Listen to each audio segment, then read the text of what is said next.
ওয়ালাইকুম, মনে হচ্ছে ক্যামেরা বন্ধ না, ঠিক আছে।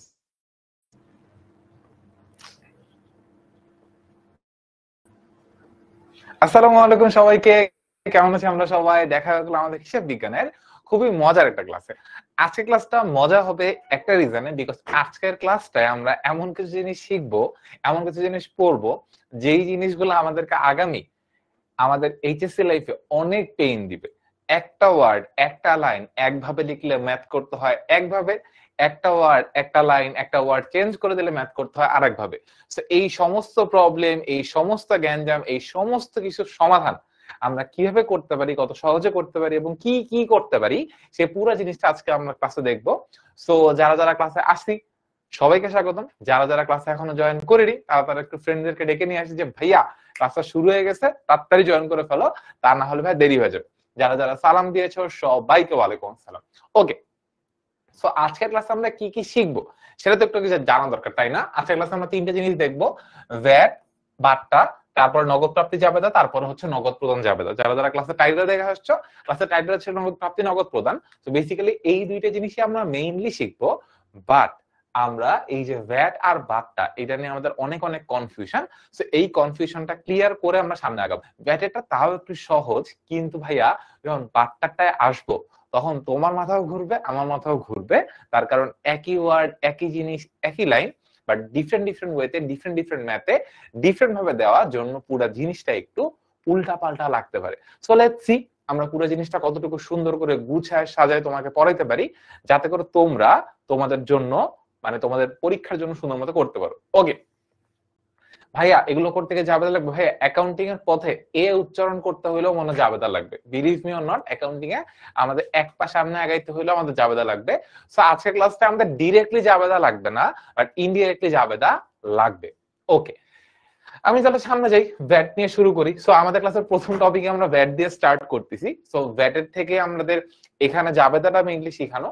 সো আমাকে যদি কোন একটা কোয়েশ্চেন এভাবে বলে পণ্য ক্রয় ভ্যাট 15%, আমাকে এখানে কি করতে হবে? ভ্যাটের অ্যামাউন্টটা আলাদা করে পার্সেন্টেজটা দিয়ে দিছে। কাহিনী বুঝো, পণ্য ক্রয় বলুক, পণ্য বিক্রয় বলুক, এইখানে আমাকে যদি ভ্যাটের পার্সেন্টেজটা আলাদা করে বলে দেয়, তাহলে আমাকে বুঝতে হবে আমাকে ভ্যাটটা আলাদা করে ক্যালকুলেট করতে হবে। সেটা পণ্যের সাথে বলুক, সেটা সম্পদের সাথে বলুক। কিন্তু সম্পদের সাথে বললে জাবেদাতে একটা ডিফারেন্স আসবে। ডিফারেন্সটা আমরা একটু পরেই দেখাই দিব। আমরা মনে করো দুইটা ভাগে ভাগ করি, এটাকে দুই ভাগে ভাগ করি বোর্ডটাকে। সেম জিনিস আমরা মনে করি এখানে লিখলাম আসবাবপত্র ক্রয়, আসবাবপত্র ক্রয় 20,000 টাকা। তো মনে করে এখানে লিখলাম 40,000 টাকা। ভ্যাট, ভ্যাটের পার্সেন্টেজটা হইলো আমি বললাম সেম 15%। ঠিক আছে? সো আমাদের পণ্যের ক্ষেত্রে কি হবে, সম্পদের ক্ষেত্রে কি হবে, পুরো জিনিসটাই হচ্ছে আমরা দেখবো। আবার এইখানেও লিখি মনে করো ভ্যাট সহ আসবাবপত্র ক্রয়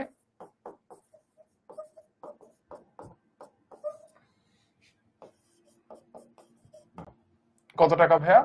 মনে করো এটা দিলাম 40,000 টাকা। ওকে, যারা যারা আমরা পারি ভাইয়া তারা একটু এই চারটা জাবেদা বলি, আর যারা যারা আমরা পারি না তারা তারা একটু চারটা জাবেদা শিখে ফেলি। ঠিক আছে? ওকে,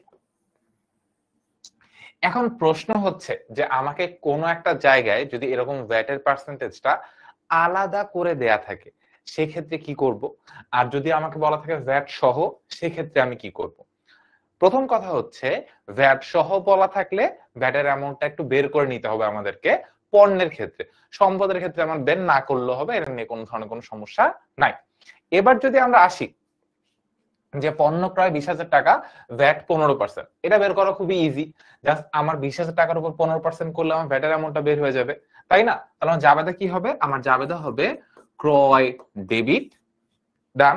তারপরে ভ্যাটের জন্য আলাদা করে নিয়ে আসতে হবে কাকে ভাইয়া? ভ্যাট চলতি হিসাব, ভ্যাট চলতি হিসাব ডেবিট। তারপরে যেহেতু নগদ টাকা দিয়ে দিছি, কিছু বলা না থাকলে নগদ টাকা দিয়েছি ধরে নিতে হবে, নগদান কি হবে ভাইয়া? নগদান হবে credit. But the question is টাকার পরিমাণ কত হবে? এটাও ইজি। প্রথমে ক্রয় করছি কত টাকা ভাই? 20,000 টাকা। সো ক্রয়ের এখানে লিখলাম কত টাকা ভাই? 20,000 টাকা লিখে ফেললাম। এরপরে ভ্যাট চলতি হিসাব, এইটা টাকার পরিমাণ কত হবে? 20,000 টাকার 15%। সো 20,000 টাকার 15% করলে কত হয়? তুমি যদি ক্যালকুলেটর চেপে করো তাহলেও করতে পারো, আবার তুমি মুখে মুখেও চাইলে কি করতে পারো ভাইয়া, ক্যালকুলেশন করতে পারো। সো দেখো, তোমার জন্য কোনো কিছু 10% বের করা অনেক সহজ। তোমরা যখন ইউনিভার্সিটি লেভেলে যাবা, ভর্তি পরীক্ষা কিন্তু ক্যালকুলেটর ইউজ করতে দেয় না, তখন এই পার্সেন্টেজের ক্যালকুলেশন গুলো মুখোমুখি করতে হয়। সো আমি তোমাকে ওটাও এখন শিখাই দিচ্ছি, যাতে করে তোমার ভবিষ্যতে গেলে সুবিধা হয়। সো তোমার জন্য কোনো কিছুর 10% বের করা অনেক ইজি। কারণ কোনো কিছু 10% মানে শূন্যওয়ালা যে কোনো সংখ্যার 10% বের করতে হলে আমরা জাস্ট কি করব, একটা শূন্য নিয়ে মুখে ঢুকায় ফেলবো, তো একটা শূন্য নিয়ে পকেটে রেখে দিব, ঠিক আছে? তাহলে ভাইয়া আমার এইখানে 20,000 টাকা 10% কত টাকা হবে? 20,000 টাকা 10% হচ্ছে কত টাকা? একটা শূন্য নিয়ে যদি পকেটে রেখে দিই, 20,000 টাকা 10% 2,000 টাকা। আচ্ছা, আমি 10% বের করে ফেলছি। আচ্ছা, 10 এর ডাবল কত ভাইয়া? 2। সরি, 10 এর ডাবল কত ভাইয়া? 20।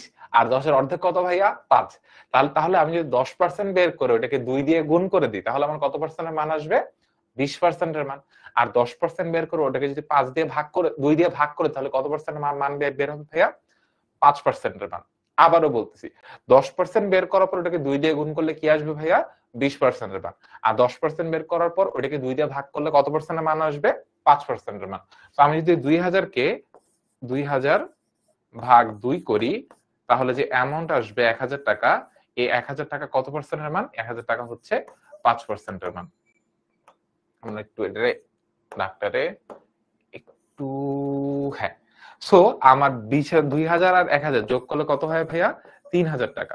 তাহলে আমার এখানে ভ্যাটের অ্যামাউন্ট কত? 20,000 টাকার 15%। তুমি ক্যালকুলেটর করে দেখতে পারো, 20,000 টাকার 15% করলে কত হয়? 20,000 টাকার 15% হচ্ছে ভাইয়া 3,000 টাকা।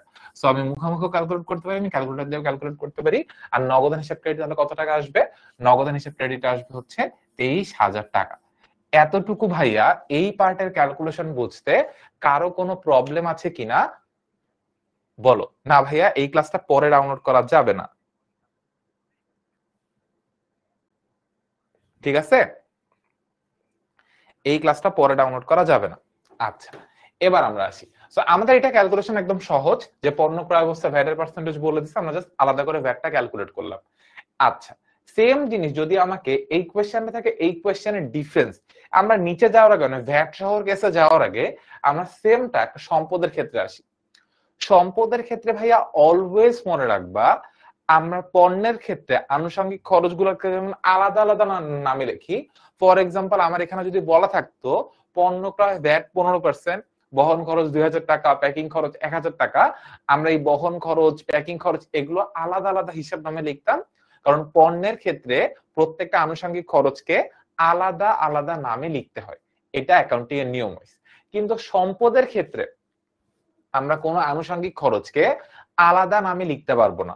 সম্পদের ক্ষেত্রে প্রত্যেকটা আনুষঙ্গিক খরচকে জাস্ট খরচগুলা টাকা যোগ করে সম্পদের নামে আমি দেখাই দিব।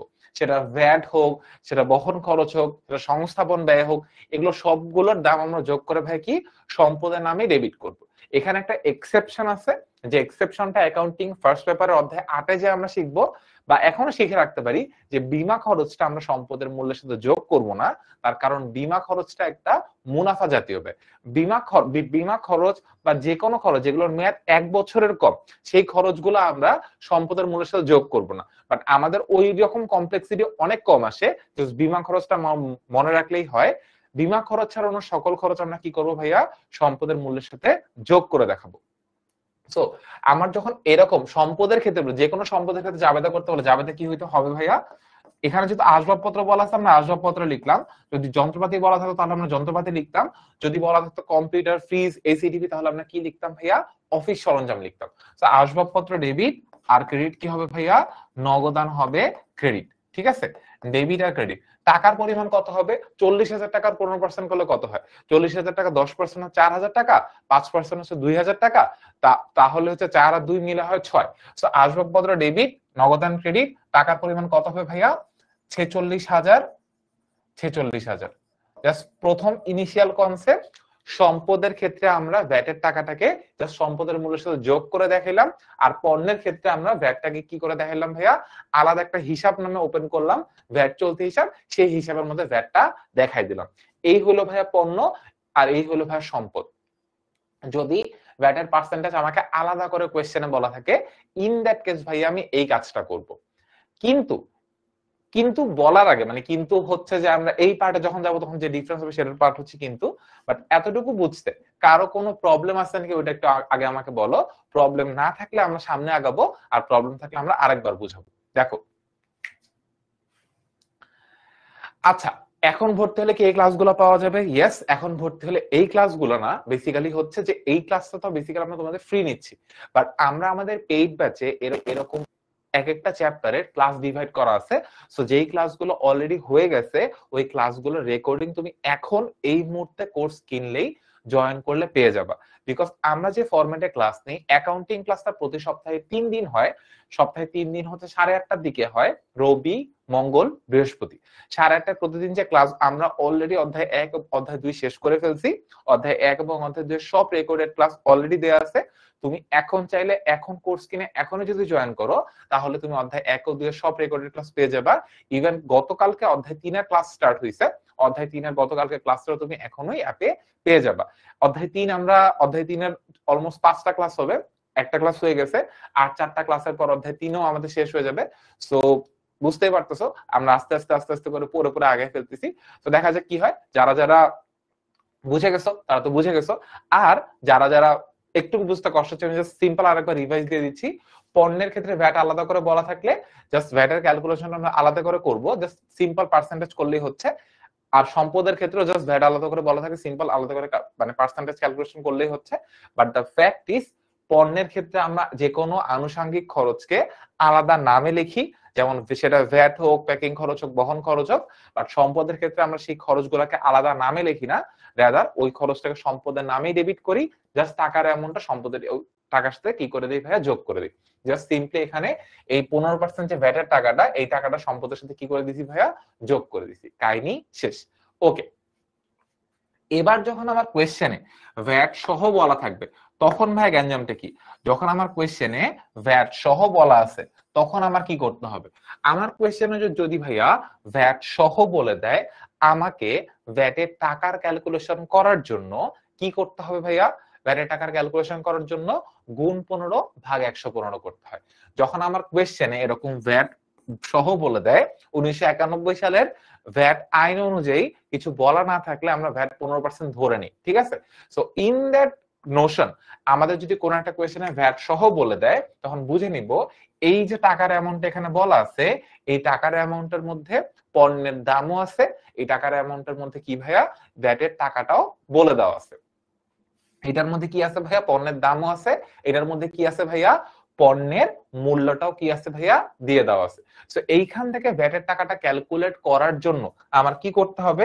এখান থেকে ভ্যাটের টাকাটা আমার ক্যালকুলেট করার জন্য এই অ্যামাউন্টটাকে যখন আমাকে ভ্যাট সহ বলে দেয়, এই অ্যামাউন্টটাকে জাস্ট মানে এই অ্যামাউন্টটাকে যদি আমি এক্স ধরি, এক্স সূত্র হচ্ছে গুণ 15 ভাগ 115 করলে আমার কার অ্যামাউন্টটা বের হবে, ভ্যাটের অ্যামাউন্টটা বের হয়ে যাবে। সো আমি যদি 11,500 এটাকে গুণ 15 ভাগ 115 করি তাহলে কত টাকা আসবে? 11,500 গুণ 15 ভাগ 115 করলে আমি যদি ভুল না হই, হ্যাঁ 1500 টাকাই আসবে। তাহলে এইখানে আমার ভ্যাটের মান কত? এইখানে আমার ভ্যাটের মান হচ্ছে 1500 টাকা।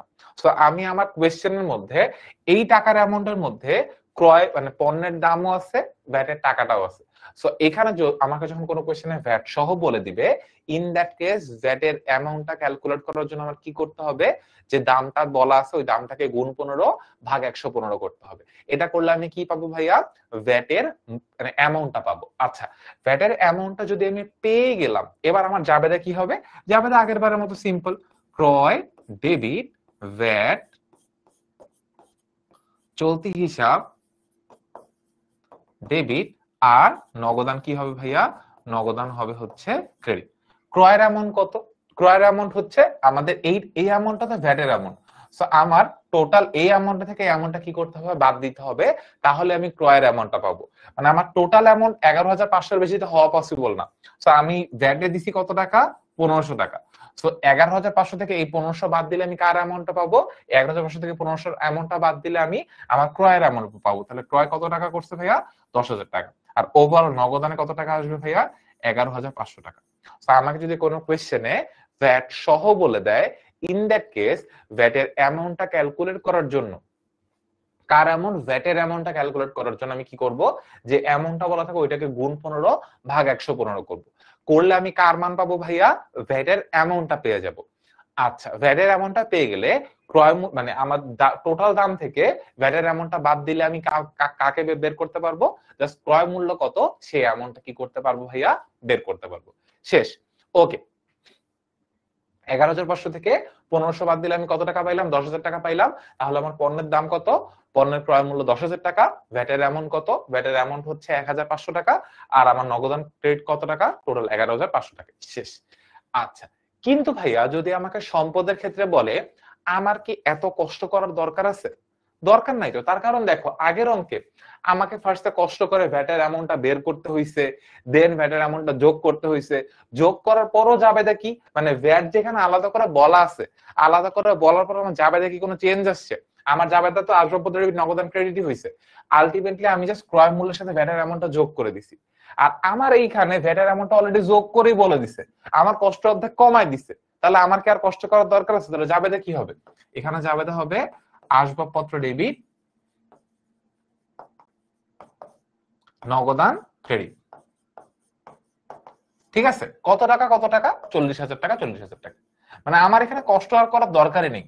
যেমন উপরেরটাতে আমি ভ্যাট অ্যামাউন্টটা বলা ছিল জাস্ট 15% বলে দিছে, সো আমি আগে 15% এর অ্যামাউন্ট কষ্ট করে বের করছি ক্যালকুলেটর বোতাম দিয়া করে। তারপরে হচ্ছে আমি ভ্যাটের অ্যামাউন্টটা কি করছি, এই সব আসবাবপত্রের মূল্যের সাথে কি করছি, যোগ করছি। যোগ করে কত টাকা পেয়েছি, 46। আর পরের অঙ্কে আমার কষ্ট অলরেডি কমাই দিছে, আমাকে বলেছে ভ্যাট সহ পণ্যের দাম কত টাকা ভাইয়া, 40,000 টাকা। তাহলে তো আমার কষ্ট করতেই হচ্ছে না। মানে আমাকে আলাদা করে ভ্যাটের টাকা বের করে ওইটা আসবাবপত্রের মূল্যের সাথে যোগ করার যে কাজটা, এতগুলা কাজ করাই লাগতেছে না। তার কারণ আমাকে কোয়েশ্চেনে বলে দিছে ভ্যাট সহই দাম কয় টাকা ভাইয়া, 40,000 টাকা। আচ্ছা, সম্পদের ক্ষেত্রে আমি আনুষঙ্গিক খরচকে আলাদা করে না আমি তো লিখি না, তাহলে জাস্ট কি করলাম, জাস্ট ভ্যাটের অ্যামাউন্টটা কি করছি এখানে জাস্ট যোগ করে বসে দিছি, কাহিনী শেষ।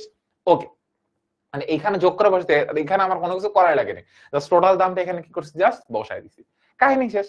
আচ্ছা, ইজি টপিক, ইয়েস এটা ইজি টপিক। ওকে, রিয়াদ, নামাজের বিরতি দিব না, এখন কি কোনো আজান দিয়েছে? মানে আমার এখানে এখন আজান দেয়নি, এজন্য তোমাকে আমি জিজ্ঞাসা করলাম। ঠিক আছে, ওকে। এরপরে ইজি টপিক থেকে আমরা একটু কঠিন টপিকে যাই। ইজি টপিক পড়ানো শেষ, লেটস নাও সি।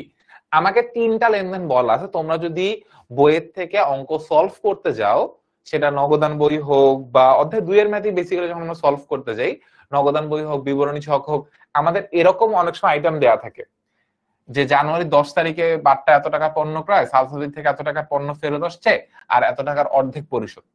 আমাকে এইখানে জাস্ট এইটা বলো, এই জানুয়ারির 25 তারিখে কয় টাকা পরিশোধ করছে? আমাকে বলো এই যে অর্ধেক পরিশোধ করছে যে আমাকে বলছে, এখানে আসলে কত টাকা পরিশোধ করছে? এখানে একটা কোয়েশ্চেন সাইন দিলাম। দেখি যে একটু আগে বললো ইজি টপিক, এবার সে পারে নাকি।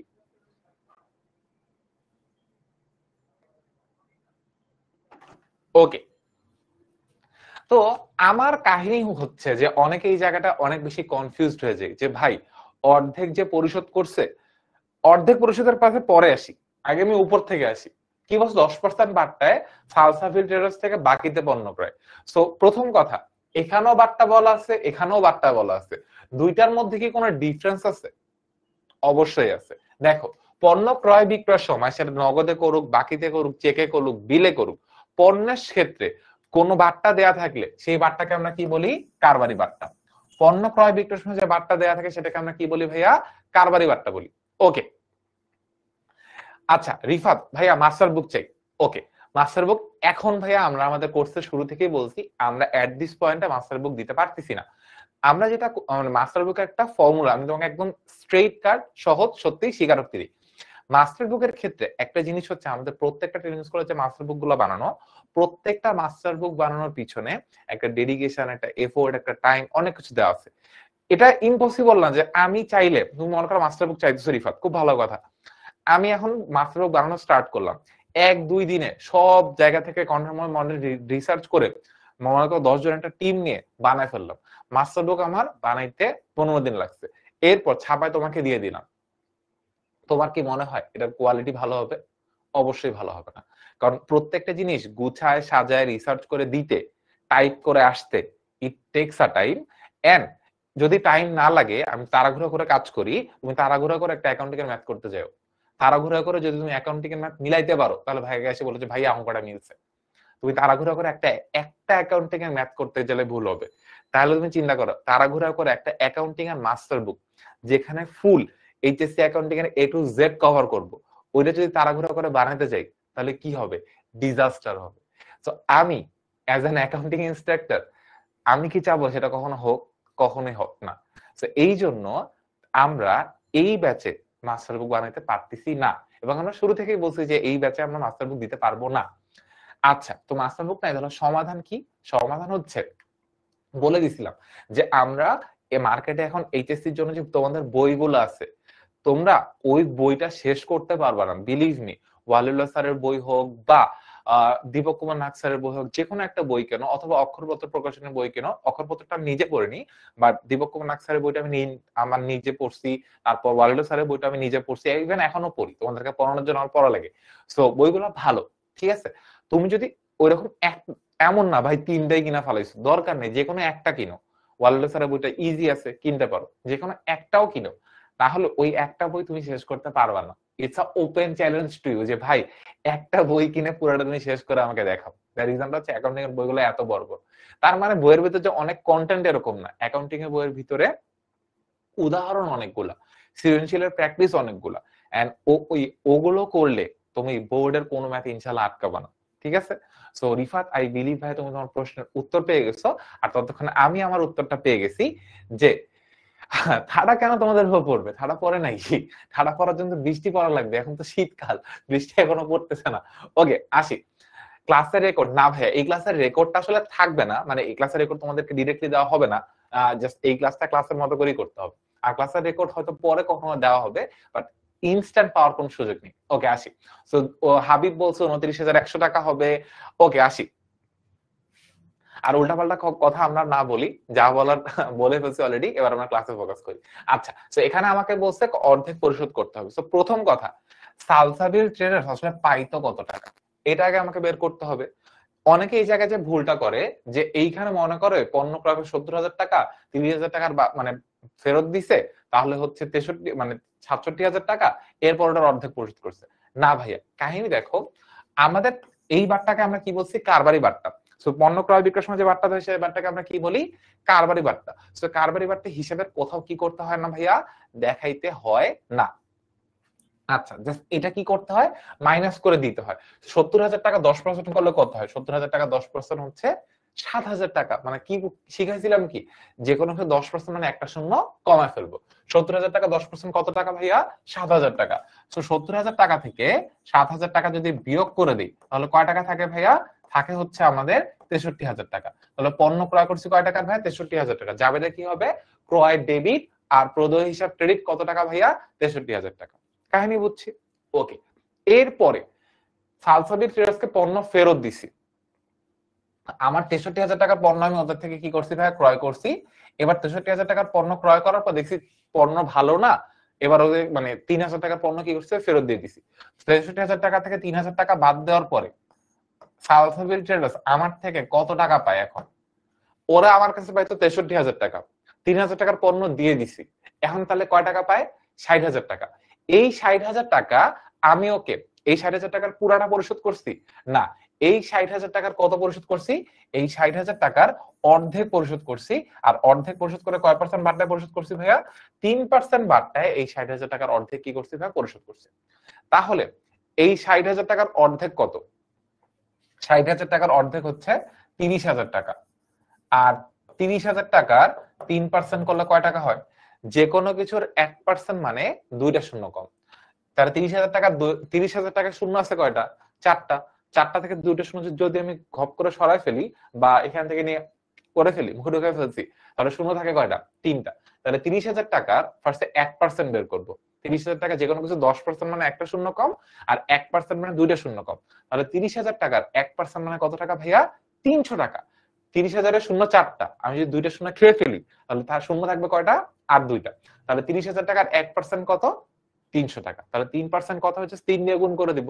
তাহলে 3% কত হবে? 900 টাকা। এই ক্যালকুলেশন আমার আজকেই শিখতে হবে ব্যাপারটা কিন্তু এরকম না। এই ক্যালকুলেশন শেখার জন্য তোমার সময় পাবা। এখন তুমি চাইলে ক্যালকুলেটর দিয়েই করো, এটাই বেটার। ওকে, তো 30,000 থেকে 900 টাকা বাদ দিলে থাকে কত ভাইয়া? থাকে হচ্ছে 29,100 টাকা। একটু আগে হাবিব যে অ্যান্সারটা দিছিল সেই অ্যান্সারটাই। ওকে, যদি এটাই হয় তাহলে আমার এইখানে জাবেদাটা কি হবে? জাবেদা হচ্ছে ফার্স্ট কাজ, মানে আমি টাকা দিই, আমার পাওনাদার বা প্রদেয় হিসাব ছিল কত? প্রদেয় হিসাব বা পাওনাদার কত টাকা ছিল? ডেবিট। টোটাল 60, টোটাল আমার এখানে যত টাকা পরিশোধ করছি টোটাল ছিল কত টাকা ভাই? 30,000 টাকা। ঠিক আছে, এরপরে আমি নগদ টাকা দিছি কয় টাকা? নগদান হিসাব ক্রেডিট কয় টাকা ভাইয়া? 29,100 টাকা। আর বাট্টা হিসাব ক্রেডিট, এটাকে আমরা বলতে পারি কি ভাইয়া? প্রাপ্ত বাট্টা, প্রাপ্ত বাট্টা হিসাব ক্রেডিট কত টাকা ভাইয়া? 900 টাকা। শেষ। জাবেদা বুঝছি, কাহিনী বুঝছি, হিসাব বুঝছি। ওকে ভাইয়া, বুঝি নাই, আবার বুঝান। ওকে সামিয়া, কোন জায়গাটায় বুঝিনি সেটা বুঝতে হবে তো আমাকে। আচ্ছা, আমি যদি আসি যে এখান থেকে আসি, এই কোয়েশ্চেন সাইনটা এখান থেকে সরাই দিই। ওকে, তো আমি মানে জানুয়ারির 1 তারিখে সালসাবিল থেকে বাকিতে পণ্য ক্রয় করছি কত টাকা ভাই? 70,000 টাকা। আচ্ছা, 70,000 টাকার পণ্য কি ক্রয় করছি নাকি 10% বাট্টা দিছিল আমাকে? 70,000 টাকাতে 10% বাট্টা আগে বাদ দিলাম, তাহলে মধ্যে থেকে পণ্য ক্রয় করছি কয় টাকা ভাইয়া? 63,000 টাকা। 63,000 টাকার পণ্য বাকিতে ক্রয় করছি, নাম্বার 1। এরপরে বাকিতে পণ্য যখন ক্রয় করে নিয়ে গেছি, ও আমার কাছে কয় টাকা পাইতো? 63,000 টাকা পাইতো। আমি এরপরে জানুয়ারি 3 তারিখে পণ্য ফেরত দিয়ে দিছি কতটা হাজার টাকার? 3,000 টাকা। 63,000 টাকা থেকে যখন 3,000 টাকা কি করলাম? বাদ দিয়ে দিলাম। ও আমার কাছে এখন কয় টাকা পায়? 60,000 টাকা পায়। এবার আমি জানুয়ারির 25 তারিখ এই 60,000 টাকার কতটুকু পরিশোধ করছি ভাইয়া? অর্ধেক পরিশোধ করছি। 60,000 টাকার অর্ধেক কয় টাকা হয়? 60,000 টাকার অর্ধেক হয় হচ্ছে এই 30,000 টাকা। 60,000 টাকার অর্ধেক কয় টাকা হয়? 30,000 টাকা। বাট এই 30,000 টাকাটা কি পুরো পরিশোধ করছি? না। এই 30,000 টাকা কয় পার্সেন্ট বাট্টায় পরিশোধ করছি ভাইয়া? 3% বাট্টায় এই 30,000 টাকা কি করছি ভাইয়া? পরিশোধ করছি। ওকে, এখন 30,000 টাকা 3% কয় টাকা হয়? 900 টাকা হয়। 30,000 টাকা 900 বাদ দিলাম, থাকে কত টাকা ভাইয়া? 29,100 টাকা। তো আমি যদি জাবেদা করি, জাবেদার মধ্যে আমার ডিসি মানে আমার প্রদ হিসাব ছিল কয় টাকা? যেহেতু অর্ধেক, তাহলে কত টাকা ছিল? 30,000 টাকা। প্রদ হিসাব ডেবিট কত টাকা? 30,000 টাকা। এরপরে নগদান হিসাব ক্রেডিট কত টাকা ভাইয়া? যত টাকা দিছি 29,100 টাকা। আর বাট্টা হিসাব ক্রেডিট কত টাকা ভাইয়া? 900 টাকা। ঠিক আছে, ওকে। ক্লাস শেষ হবে কখন? ক্লাসটা শেষ হবে ঠিক 8টার দিকে ইনশাআল্লাহ। ওকে, এর পরের question, 1 number 2 number step same, but আমরা এই জানুয়ারির 25 তারিখ 3 নাম্বারে আসার পরে এই জায়গাটা কি করছি ভাইয়া? চেঞ্জ করছি। এখন আমাকে বলো এইটার জাবেদা কি হবে? 25 তারিখের জাবেদা কি হবে? দেখি কয়জন পারি। 25 তারিখের জাবেদা কি হবে? ক্লাসের অ্যাটেন্ডেন্স কম হোক বেশি হোক সমস্যা কি? ক্লাস যারা যতজন করতেছি তারা তারা বুঝলেই হয়েছে। আপনি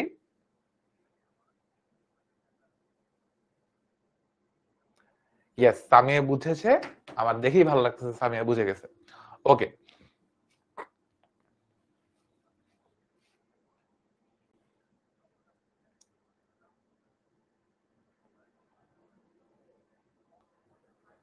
ওকে দেখি 25 তারিখে জাবেদা কে পারে। সো আমি যদি এখানে, আমার এখানে লাগবে কি ভাইয়া? জানুয়ারি, আরে হয়ে গেল, জানুয়ারি 25 জাবেদা।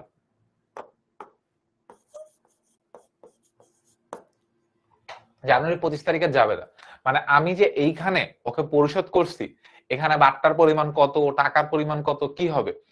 ওকে, শাহজাদি মেহনুর বলছে 19,400 টাকা। দেখি তো, 3% বাট্টায় সালসাবিল ট্রেডার্স কে 20,000 টাকা পরিশোধ। দেখা যাক কি হয়। না ইফাজ, এই ক্লাসের রেকর্ডটা পাওয়া যাবে না। আমাদের পেইড ক্লাসের রেকর্ড থেকে ফ্রি ক্লাসের রেকর্ড ভাইয়া থাকে না। এটাই। আচ্ছা আসি। সো সালসাবিল ট্রেডার্স কে কি হবে ভাইয়া? কত পার্সেন্ট বাট্টায়? 3% বাট্টায় সালসাবিল ট্রেডার্স কে কত টাকা পরিশোধ করছি ভাইয়া? 20,000 টাকা পরিশোধ করছি। আচ্ছা, সো আমি পরিশোধ করছি কয় টাকা ভাইয়া? 20,000 টাকা। 20,000 টাকার মধ্যে কয় পার্সেন্ট বাট্টা পাইছি ভাইয়া? 3% বাট্টায় কত টাকা পরিশোধ করলাম ভাইয়া? 20,000 টাকা পরিশোধ করলাম। ওকে, 3% বাট্টায় সালসাবিল ট্রেডার্স কে কত টাকা পরিশোধ ভাইয়া? 20,000 টাকা পরিশোধ। টাকার পরিমাণ হাবিব, টাকা বলতে হবে ভাইয়া। আরাফাত, তুমি যে বললা আলসিমি লাগে লিখতে, এইটা লিখতেও তো তোমার আলসিমি লাগার কথা, তাহলে লিখিও না ভাইয়া। ওকে, আলসেমি লাগে লিখতে, এইটা লিখতেও তো তোমার মনে হয় অলস লাগতেছে। তো অনেক সময় একটা দেয়ালে লেখা থাকে, অনেক দেয়ালে লেখা থাকে যে পোস্টার লাগাবেন না। তো পোস্টার লাগাবেন না, এটা একটা পোস্টার আকারে লেখা থাকে। তারপর অনেকগুলো দেয়ালে লেখা থাকে এই দেয়ালে লিখবেন না। ও নিজে লিখছে, নিজে লিখে বলছে যে এই দেয়ালে লিখবেন না। আরাফাতের কাজটা ঠিক ওই রকম হয়েছে যে লিখতে আলসেমি লাগে। ওইটা লিখতেও তো অলস লাগার কথা, তাই না? ওকে, ইয়েস মুশফিক, ডেবিট আর ক্রেডিট দিকে টাকার পরিমাণ অলওয়েজ সমান থাকতে হবে। এটাই হচ্ছে অ্যাকাউন্টিং নিয়ম, এটা হচ্ছে দুতরফা দাখিলার নিয়ম, যে ডেবিট পাস আর ক্রেডিট পাস অলওয়েজ সমান থাকতে হবে। যদি সমান না হয় তাহলে ভাইয়া কোনো না কোনো একটা জায়গায় ভুল হয়েছে। ওকে, আসি এবার যদি আমরা আসি যে 3% বাট্টায় যদি পরিশোধ করি তাহলে আমাদের জাবেদা কি হচ্ছে। প্রথম কথা, এই 3% কত টাকা? এই 20,000 টাকার 3% কত টাকা হবে? 20,000 টাকার যদি আমি 3% করি, 20,000 টাকার 1% কত টাকা হবে? 20,000 টাকার 1% কি শিখাইলাম? কোন কিছুর 1% মানে দুইটা শূন্য কম। তাহলে 20,000 টাকার 1% কত টাকা হবে? 200 টাকা হবে। তাহলে 1% 200 টাকা, 3% কত টাকা হবে? 200 × 3, দ্যাট মিন্স কত টাকা ভাইয়া? 600 টাকা। আচ্ছা, 20,000 টাকা থেকে 600 টাকা বাদ দিলে থাকে কত? আমার এখানে থাকতেছে হচ্ছে 19,400 টাকা। ওকে, তাহলে আমার এইখানে বাট্টা কত টাকা? 600 টাকা। আর আমি টাকা দিছি কত, মানে অ্যাকচুয়াল নগদ প্রদান করছি কত টাকা ভাইয়া? নগদ প্রদান করছি কত টাকা ভাইয়া? 19,400 টাকা। ওকে, এবার তাহলে জাবেদাটা কি হবে? ইয়েস, পার্টটা 600, এটা 400। তাহলে আমার এখানে প্রদেয় হিসাব কত টাকা হবে? প্রদেয় হিসাব বা পাওনাদার ডেবিট কত টাকা? 20,000 টাকা। 20,000 টাকার পাওনা যেহেতু পরিশোধ করছি, তারপর এখানে নগদান ক্রেডিট কত টাকা ভাইয়া? নগদান হিসাব ক্রেডিট কত টাকা? 19,400 টাকা। আর বাট্টা হিসাব, বেসিক্যালি এটা প্রাপ্ত বাট্টা, যেহেতু আমি বাট্টা পাইছি, প্রাপ্ত বাট্টা আমার জন্য একটা আয়, ঠিক আছে? প্রাপ্ত বাট্টা হিসাব ক্রেডিট কত টাকা ভাইয়া? 600 টাকা। কাহিনী শেষ। ওকে, এবার কাহিনীটা আমরা আরেক ডিগ্রি বা আরেক লেভেল কঠিন করি। কঠিন হইতেছে যে 3% বাট্টায় সালসবেরি ট্রেডার্সকে চেকে 20,000 টাকা পরিশোধ। আমি ওয়ার্ডটা মার্ক করলাম, তোমাকে আমি সেম কাজটা বললাম জানুয়ারির 25 জাবেদা করতে, ঠিক আছে? জানুয়ারি 25 জাবেদা। তোমার কাছে মনে হইতে পারে দুইটা লেনদেন এক, বাট তোমার কি মনে হয় যে ভাইয়া যদি দুইটা লেনদেন এক হতো তোমাকে দুইটা আলাদা আলাদা পেজে করতে দিত? অবশ্যই না। এর আগের অঙ্কের সাথে এই অঙ্কের একটা অনেক বড় ডিফারেন্স আছে। জাস্ট একটা ওয়ার্ডই ডিফারেন্স, সেই ওয়ার্ডটা হচ্ছে চেকে। সো দেখি এবার কয়জন বের করতে পারো। আগেরটা ইফাজ মোর্শেদ বলছে পাওনাদার ডেবিট 20,000, প্রাপ্য বাট্টা 19,400, নগদান ক্রেডিট 600। সেরা ইফাজ সুমনও লিখছে পাওনাদার 20,000, নগদান 19,400, বাট্টা 600। ইয়েস, ঠিক আছে। কিন্তু ভাইয়া এই ক্লাসের রেকর্ড কি পাবো? ইফাজ না ভাইয়া, এই ক্লাসের রেকর্ডটা থাকবে না, আমাদের ফ্রি ক্লাসগুলোর রেকর্ড থাকে না। ওকে, এরপরে আমাদের এইটার জাবেদা কি হবে? তোমাকে আমি একটা ছোট্ট হিন্ট দিই। যখন আমরা নগদ টাকা দিচ্ছি, নগদ টাকার ক্ষেত্রে কিন্তু বোঝা যায় যে আচ্ছা না এই টাকাটাই দিচ্ছে, এই টাকাটাই পাচ্ছি। কিন্তু এখানে না চেকে বলা আছে। চেকে বলা থাকা মানে হচ্ছে কি জানো? যাকে দিছে, এই যে সালসাবিল ট্রেডার্সকে যে আমি দিছি, আমি সালসাবিল ট্রেডার্সকে 20,000 টাকার একটা চেক লিখে দিছি। কাহিনী বুঝছো? আমি সালসাবিল ট্রেডার্সকে কি করছি ভাইয়া? 20,000 টাকার একটা চেক দিয়ে দিছি। This is way harder than you are thinking. এই ম্যাথটা কিন্তু অনেক বেশি কঠিন, স্যার একটু ঠান্ডা মাথায় বুঝো। আমি এই অঙ্কটাই বলছি একটু কঠিন হয়ে গেছে তোমাদের জন্য। আমি যদি এখানে 3% বাট্টা না বললে, আমি অঙ্কটা যদি সহজ করতে যাই, তোমরা কঠিনটা করতে থাকো, সমস্যা নাই। এখানে হচ্ছে 500 টাকা বাট্টায় লিখে দিলাম, 3%টা সরাই দিলাম, বিকজ 3% এট দিস পয়েন্টে তোমার জন্য অনেক বেশি ডিফিকাল্ট হবে, অনেকেই পারবা না। আমি কেন সরাইলাম এটা পরে বুঝবা। 500 টাকা বাট্টায় সালসাবিল ট্রেডার্সকে চেকে কত টাকা পরিশোধ করলাম ভাইয়া? 20,000 টাকা পরিশোধ করলাম। আচ্ছা, না, যারা যারা ভাবতেছে যে প্রদেয় হিসেব 20,000 টাকা, ব্যাংক হিসেব করে 19,400, না, এটা ব্যাপারটা এরকম না। এখানে কাহিনী যেটা হইছে, আমরা এর আগের অঙ্কে কি কি করছি? এর আগের অঙ্কে আমাকে বলছে 20,000 টাকা পরিশোধ। তো এখানে আমি নগদ টাকা দিছি, মানে আমার 20,000 টাকা দেওয়া লাগতো, 3% বাট্টা বাদ দিয়ে আমি ওকে বাকি টাকা দিয়ে দিছি। মানে আমি ওকে কত, আমার দেওয়ার কথা কত, 20,000 টাকা, আমি 3% বাট্টা বাদ দিয়ে যেটা পাইতো ওই টাকা ওকে দিয়ে দিছি। বাট এইখানে কাহিনী হচ্ছে, আমি অঙ্কটা চেঞ্জ করলাম, 500 টাকা বাট্টায় সালসবেরি ট্রেডার্সকে চেকে 20,000 টাকা পরিশোধ। তোমার অঙ্কটা ডিফিকাল্ট করলাম না ইচ্ছা করে, জাস্ট বিকজ এই জায়গায় অঙ্কটা আসলেও কঠিন। এবার যদি আমরা আসি, 500 টাকা বাট্টায় সালসবেরি চেকে এত টাকা পরিশোধ, আমি মনে করো চেক দেখছো কখনো? চেক না দেখলে চেক বই দেখো, বাসায় কারো যদি ব্যাংক অ্যাকাউন্ট থাকে তাদের একটা চেক বই থাকবে। সো আমি সালসবেরি ট্রেডার্সকে কি করছি, একটা 20,000 টাকা চেক লিখে দিছি, চেক লিখে মনে করো সাইন করে দিয়ে দিছি সালসবেরি ট্রেডার্সকে। আমি তাহলে ওকে দিলাম কয় টাকা? 20,000 টাকায় দিয়ে দিছি না? মানে তুমি যদি সিম্পলি চিন্তা করো, আমার ব্যাংক থেকে আমি যখন ওকে চেক লিখে দিছি, আমি ওকে 20,000 টাকা চেক লিখে দিছি। চেকের এমন কি আর কমানো যায়? মনে করো আমি বলছি ওকে চেকে 20,000 টাকা পরিশোধ, এতটুকু টাকায় দেখো, এই পিছনে তাকানোর দরকার নেই, চেকে 20,000 টাকা পরিশোধ, মানে আমি ওই লোকটাকে একটা 20,000 টাকা চেক দিছি। 20,000 টাকা চেকের মধ্যে আর কি কোনো কাটাকাটির সুযোগ আছে, কম দেওয়ার সুযোগ আছে? নাই। কিন্তু আমি ওকে কত টাকার একটা চেক দিছি ভাইয়া? 20,000 টাকার একটা চেক দিছি। 20,000 টাকা চেক দিলে ব্যাংক ক্রেডিট কত টাকা ভাইয়া? 20,000 টাকা। 20,000 টাকা যদি একটা চেক দিয়ে দেই, ব্যাংক ক্রেডিট কত টাকা ভাইয়া? 20,000 টাকা। কারণ চেকের অ্যামাউন্ট কি আর কমানো পসিবল? আমি একজনকে একটা 20,000 টাকা চেক দিয়ে দিছি, নগদ বলা থাকলে তখন আমার ওই অ্যামাউন্ট থেকে বাটাটা আমরা বাদ দিই, বাট চেকে বলা থাকলে অলওয়েজ মনে রাখবা চেকের অ্যামাউন্ট কিন্তু ফিক্সড। মানে এখানে যে টাকাটা লেখা আছে 20,000 টাকা, এই অ্যামাউন্ট কিন্তু 20,000 টাকা ফিক্সড। মানে আমি ওকে 20,000 টাকা একটা চেক দিয়ে দিছি, তাহলে ব্যাংক হিসাব ক্রেডিট কত টাকা ভাইয়া? 20,000 টাকা। এবার বাট্টার পরিমাণ কত? বাট্টা ক্রেডিট অ্যামাউন্টটা আমি 3% বাট্টা সহ দিলাম, বিকজ 3% বাট্টা এখন এখন তোমরা বুঝবা না, এট দিস পয়েন্ট অনেক বেশি ডিফিকাল্ট হবে। আর একটু বড় হলে অনেকগুলো ম্যাথ প্র্যাকটিস করে এটা খুব ইজিলি বুঝবা। তাও চাপ নেই, তোমাদের সুবিধার জন্য বুঝাই দিব একবার বা ক্লাসে শেষে যে। সো বাট্টা ক্রেডিট কত টাকা পাবে? বাট্টা ক্রেডিট ক্রেডিট হচ্ছে এখানে এই 500 টাকা যে বলছি 500 টাকা। আর আমার পাওনাদার ক্রেডিট কত টাকা? প্রদেয় হিসাব বা পাওনাদার প্রদেয় হিসাব ডেবিট কত টাকা ভাইয়া? 20,500। অলওয়েজ মনে রাখবো, যদি আমাকে চেকে বলা থাকে চেকের অ্যামাউন্টটা কিন্তু ফিক্সড, মানে আমি চেকে লিখে ফেলছি 20,000 টাকা, চেকের অ্যামাউন্ট কি আর কমানো পসিবল? আমি একজনকে একটা 20,000 টাকা চেক দিয়ে দিছি, ঠিক আছে?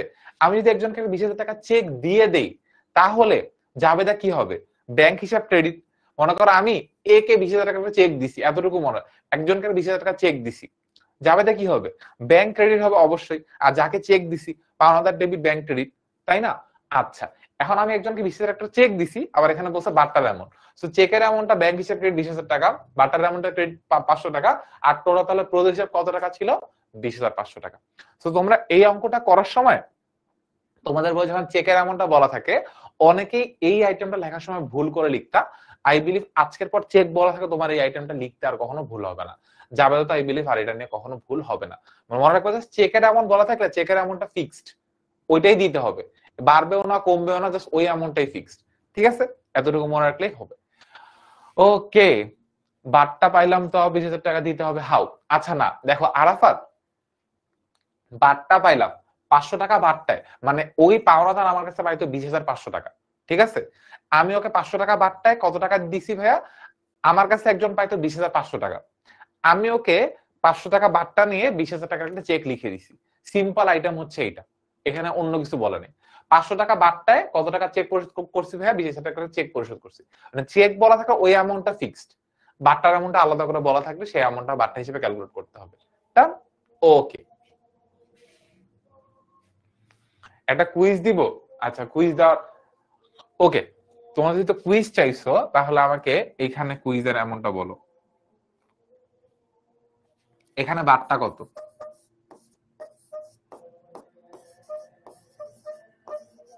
ঠিক আছে, আমি তোমাকে এবিসিডি 4টা অপশন দিচ্ছি।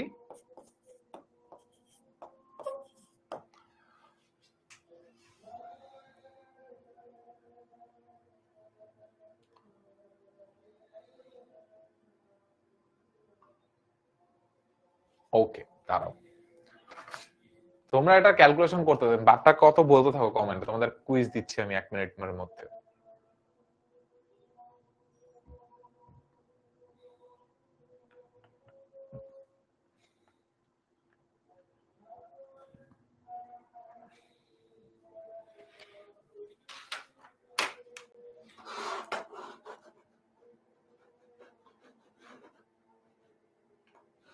ওকে, উপস,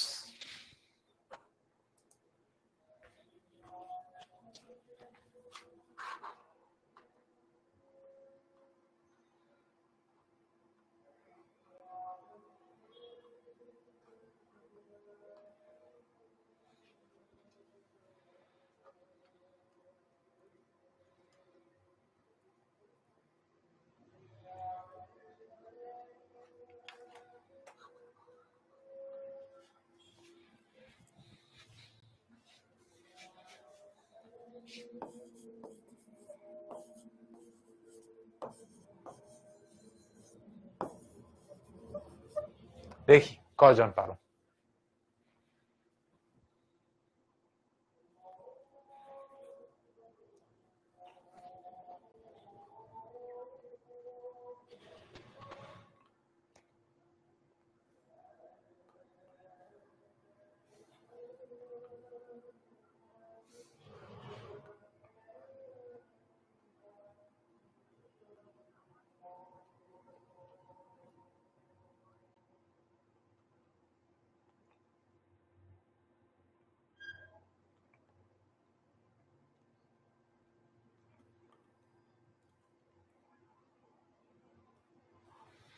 আচ্ছা, সো অনেকের অনেক মিক্সড অ্যান্সার, তাও অনেকে আবার এ বলছো, কারণ তোমাদের যে অ্যান্সার ছিল 1746, সেটা কোনো অপশন আপাতত তোমরা পাইতেছো না, জন্য অনেকে আবার এ দাগাইছো।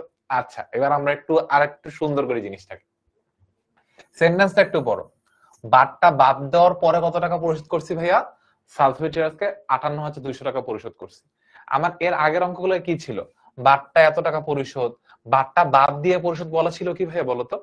মানে আমার এখানে যে 3% বারটা আছে, এই 3% বারটা বাদ দেওয়ার পরে কত টাকা দিছি ভাইয়া? এক্স্যাক্টলি এই অ্যামাউন্টে কি করছি ভাই, আমরা এখানে পরিশোধ করে দিছি। যদি আমার কখনো কোয়েশ্চেনে বলা থাকে যে বারটা বাদ দেওয়ার পর পরিশোধ, ঠিক আছে, দ্যাট মিন্স যে অ্যামাউন্টটা বলা আছে এক্স্যাক্টলি ওই অ্যামাউন্টে কি করছে ভাইয়া? পরিশোধ করছে। আর এই কেসগুলাতে বারটা কত এটা কেমনে নির্ণয় করব? এইখানে অনেকের জন্য ইজি, বাট শুধু যদি এতটুকু বলা থাকতো, আমার উপরের দুটো আইটেম বলা নাই, আমরা জানুয়ারি 1 আর জানুয়ারি 3 যদি এখানে বলা না থাকতো, তখন কিন্তু তোমাকে বারটা ক্যালকুলেশন করার জন্য ডিফিকাল্ট হয়ে যেত। আমাকে এখন এখান থেকে দেখে আমি কেমনে বের করব? দেখো আমার এখানে কি বলছে, 3% বারটা বাদ দেওয়ার পর কত টাকা দিছে ভাইয়া? 58,200 টাকা দিছে। তুমি একদম মাথাটা ফ্রেশ করে চিন্তা করো, আমরা যখন হিসাব নিকাশ করি আমাদের টোটাল অ্যামাউন্টটা কত পার্সেন্ট হয়? যে কোনো কিছু টোটাল অ্যামাউন্ট কি 100% না? আমরা এটাকে আবার তো মুছে দিই। মনে করো যে কোনো কিছু টোটাল অ্যামাউন্ট কত পার্সেন্ট ভাইয়া? যখন আমরা কোনো ক্যালকুলেশন করি আমরা টোটাল কত পার্সেন্ট, মানে যে কোনো কিছু ফুল, এটাকে আমরা কত বলি? 100% বলি। পরীক্ষা কত মার্কের হয়? 100 মার্কের হয়।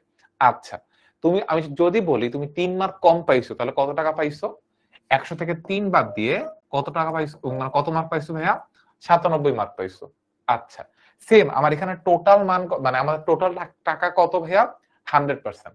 আমাকে বলছে 3% বাদটা বাদ দেওয়ার পরে কত টাকা পাইছি ভাইয়া? 58,200 টাকা পাইছি। 3% বাদ দেওয়ার পরে না, দ্যাট মিনস এই 58,200 যে বলা আছে, এই 58,200 কত ভাগের মান? 97 ভাগের মান না? চিন্তা করে বলো তো। দেখো আমার এখানে বলছে 3% বাদটা বাদ দেওয়ার পরে, আমার টোটাল টাকা যদি 100% হয়, 100% থেকে 3% বাদ দিলাম, বাদ দিয়ে কত হয়? 97 হয়। তাহলে এই যে মানে এই যে অ্যামাউন্টটা, এই অ্যামাউন্টটা আমার কত ভাগের মান? 97 ভাগের মান। আমার লাগবে কত ভাগের মান? 3 ভাগের মান লাগবে। আচ্ছা, তো আমার বাট্টার অ্যামাউন্টটা বের করতে হলে কত ভাগের মান লাগবে? এই 3 ভাগের মান লাগবে। আমি এই অ্যামাউন্টটাকে কত দিয়ে ভাগ করবো? এই জন্য 97 তে ভাগ করব আর 3 দিয়ে গুণ করে দিব। তাহলে কার মান পাবো? তাহলে আমি এই অঙ্কে বাট্টার মান পাবো। তাহলে 58,200 কে যদি আমি 97 দিয়ে ভাগ করি আর 3 দিয়ে গুণ করি, তাহলে কত হয়? 58,200 এটাকে ভাগ করলাম 97 দিয়ে আর গুণ করলাম 3 দিয়ে, কত আসে ভাইয়া? 1800 টাকা হয়। না, 1746 হইতো না ভাইয়া, কারণ আমার এখানে বলছে 3% বারটা বাদ দেওয়ার পরে, বারটাটা বাদ দিয়ে দিছি, অলরেডি বাদ দিয়ে কত টাকা দিছি ভাইয়া? 58,200 টাকা দিছি। সো এই কেসে আমার বারটা ক্যালকুলেশনের জন্য কি করতে হবে? জাস্ট যতটুকু আমাকে যদি এই অঙ্কে বলতো 5% বারটা বাদ দেওয়ার পরে এই টাকাটা পাইছি, তাহলে আমি কি করতাম? এইটাকে 100 থেকে 5 বাদ দিয়ে কত হয়? 95 হয়। এই অ্যামাউন্টকে কত দিয়ে ভাগ করতাম তখন? 95 দিয়ে ভাগ করতাম। যদি আমাকে বলতো 10% বাট্টা বাদ দেওয়ার পর এত টাকা পরিশোধ, তাহলে কি করতাম? এই অ্যামাউন্টটাকে কত দিয়ে ভাগ করতাম? 90 দিয়ে ভাগ করতাম। আর বাট্টা বের করার জন্য কি করতাম তখন? 10 দিয়ে গুণ করতাম। কাহিনী বুঝছি? এই হচ্ছে কাহিনী। সো এই কাহিনীটা আমাদের সামনে আরো একবার আসবে। সো আমার এখানে বাট্টার অ্যামাউন্ট কত? 1800 টাকা। সো আমি যদি এটা জাবেদা করতে যাই, জাবেদা কি হবে? এটা জাবেদা হবে প্রদেয় ডেবিট কত টাকা ভাই? 58,200 আর 1800 যোগ করলে কত হয়? 60,000 টাকা। তারপরে আমার এখানে ব্যাংক নগদান ক্রেডিট কত টাকা ভাইয়া? নগদান ক্রেডিট হচ্ছে 58,200। আর বাট্টা ক্রেডিট কত? আমার এখানে বাট্টা ক্রেডিট হচ্ছে 1800 টাকা। শেষ কিন্তু কাহিনী। আমার কিন্তু আর কোনো কাহিনী নেই এই জায়গাটায়। যদি 3% বাট্টা সহ হতো তাহলে কত টাকা হইতো? 1,74,000 টাকা হতো। আফরিন, আচ্ছা সহজ করে যদি এটাকে আসলে সহজ করে কিভাবে বলবো? আচ্ছা, তো আমি যদি আমার টোটাল মানটা হচ্ছে কত, আমি যদি আড্ডা দাও সহজ করে বলতেছি। মনে করো আমাকে বলছে যে আমার টোটাল ভাগ কত, কোনো কিছুর 100%, কোনো কিছুর টোটাল ভাগ হচ্ছে 100 ভাগ। তোমাকে কোয়েশ্চেনে বলা আছে যে এখান থেকে 5 বাদ দিয়ে অ্যামাউন্ট হয় কত ভাইয়া? 95। সো আমার জন্য যে কোনো কিছুর 1 ভাগ বের করা সহজ। তোমাকে এখন কোয়েশ্চেনে বলছে এই 95 ভাগের মান কত টাকা ভাইয়া? এই 95 ভাগের মান হচ্ছে 95,000 টাকা। এখন বলছে এই 5 ভাগের মান তোমাকে বের করতে। বের করতে পারবা? তোমাকে একটা জায়গায় আমি বলছি কোন একটা জিনিসের 95 ভাগের মান হচ্ছে 95,000 টাকা, তাহলে 5 ভাগের মান কত? তাহলে কি করব? এই 95,000 কে ভাগ করব কত দিয়ে? 95 দিয়ে। আর গুণ করব কত দিয়ে? 5 দিয়ে। সো আমাদের 1 ভাগ বের করে আমরা ওই 1 ভাগকে কি করলাম ভাইয়া? জাস্ট গুণ করে দিলাম। শেষ। ওকে, আমরা আর একটু সামনে যাই। এবার আমাদের জাবেদার পার্টটা আসবে। জাবেদার পার্টটা আসলে আসবে নগদ প্রাপ্তি নগদ প্রদান আসবে, বিকজ আমাদের ক্লাসের টপিক এটা। সো আমরা টপিকে চলে যাব। সো নগদ প্রাপ্তি নগদ প্রদান জাবেদায় যাওয়ার আগে এই জাবেদারে কেন আসলাম? জাবেদাকে ব্রডলি দুই ভাগে ভাগ করা যায়। একটা হচ্ছে বিশেষ জাবেদা, আর একটা হচ্ছে প্রকৃত বা সাধারণ জাবেদা। বিশেষ জাবেদা হচ্ছে এই 6টা: ক্রয় জাবেদা, বিক্রয় জাবেদা, ক্রয় জাবেদা, বিক্রয় জাবেদা, নগদ প্রাপ্তি নগদ প্রদান, ক্রয় ফেরত, বিক্রয় ফেরত। সো ক্রয় জাবেদা কি আসে? অন অ্যান্ড অনলি ধারে অথবা বাকিতে পণ্য ক্রয় করলে, অনলি পণ্য ধারে বা বাকিতে পণ্য ক্রয় করলে কোথায় আসে ভাইয়া? ক্রয় জাবেদার মধ্যে আসে। এটা এমসিকিউতে আসবে ফর শিওর। ধারে বা বাকিতে পণ্য ক্রয় করলে কোথায় আসে? ক্রয় জাবেদায়। ধারে সম্পদ কিনলে কিন্তু আসে না ক্রয় জাবেদায়, বা ধারে যে কোনো কিছু কিনলে কিন্তু আসে না। অনলি ধারে পণ্য ক্রয় করলে, ধারে নট নগদে ক্রয় করলেও কিন্তু ক্রয় জাবেদায় আসে না। ধারে পণ্য ক্রয় করলে কোথায় আসে? ক্রয় জাবেদায় আসে। ধারে পণ্য বিক্রয় করলে কোথায় আসে? বিক্রয় জাবেদায় আসে। ধারে শুধু পণ্য বিক্রি করলেই বিক্রয় জাবেদায় আসবে। মনিহারি বিক্রি করি, সম্পদ বিক্রি করি, যা মন চায় তা বিক্রি করি, ওটা আমার বিক্রয় জাবেদায় আসবে না। ধারে অনলি পণ্য বিক্রি করলে কোথায় আসে ভাইয়া? বিক্রয় জাবেদায় আসে। এরপরে ধারে কৃত পণ্য ফেরত দিলে কোথায় আসে ভাইয়া? ধারে একটা জিনিস কিনছি, কিনাটা ফেরত দিচ্ছি, কোথায় আসে? ক্রয় ফেরত জাবেদায় আসে। আর ধারে বিক্রয়কৃত পণ্য ফেরত আসলে কোথায় আসে ভাইয়া? বিক্রয় ফেরত জাবেদায় আসে। ধারে বিক্রি করছি ফেরত আসছে, ওটা কোথায় আসবে ভাইয়া? বিক্রয় ফেরত জাবেদায় আসবে। নগদ প্রাপ্তি নগদ প্রদান, নগদ টাকা আসলে যে কোনো ভাবে নগদ প্রাপ্তি জাবেদার মধ্যে আসে, আর নগদ টাকা চলে গেলে সেটা কোথায় আসে ভাইয়া? নগদ প্রদান জাবেদার মধ্যে আসে। ঠিক আছে, আজকে আমাদের পড়ার টপিক হচ্ছে এই নগদ প্রাপ্তি আর নগদ প্রদান। সো ক্রয় জাবেদার সাথে আমি তোমাকে একটু লিংক আপ বলে দিই। ক্রয় জাবেদা বিক্রয় জাবেদার সাথে কানেকশন কার আছে ভাইয়া? চালানের। কারণ চালানে আমরা কাকে নিয়ে আসি? ধারে পণ্য ক্রয় বিক্রয় করলে সেটা লেখা হয় কোথায়? চালানে। এই জন্য ক্রয় জাবেদা বিক্রয় জাবেদার সাথে কার সম্পর্ক? চালানের সম্পর্ক। এরপরে ক্রয় ফেরত জাবেদা। সো ক্রয় ফেরত জাবেদার সাথে সম্পর্ক ভাইয়া কার? এটার সাথে সম্পর্ক হচ্ছে ডেবিট নোটের। ঠিক আছে, ডেবিট নোট এমসিকিউর জন্য অনেক বেশি ইম্পর্টেন্ট, যে ক্রয় করে ফেরত দিলে সেটা কোথায় আসে ভাইয়া? ডেবিট নোটের মধ্যে। আর বিক্রয় ফেরতের সাথে সম্পর্ক ভাইয়া কার? ক্রেডিট নোটের। Credit note. আর নগদ প্রাপ্তি নগদ প্রদানের সম্পর্ক হচ্ছে কার ভাইয়া? Cash memo.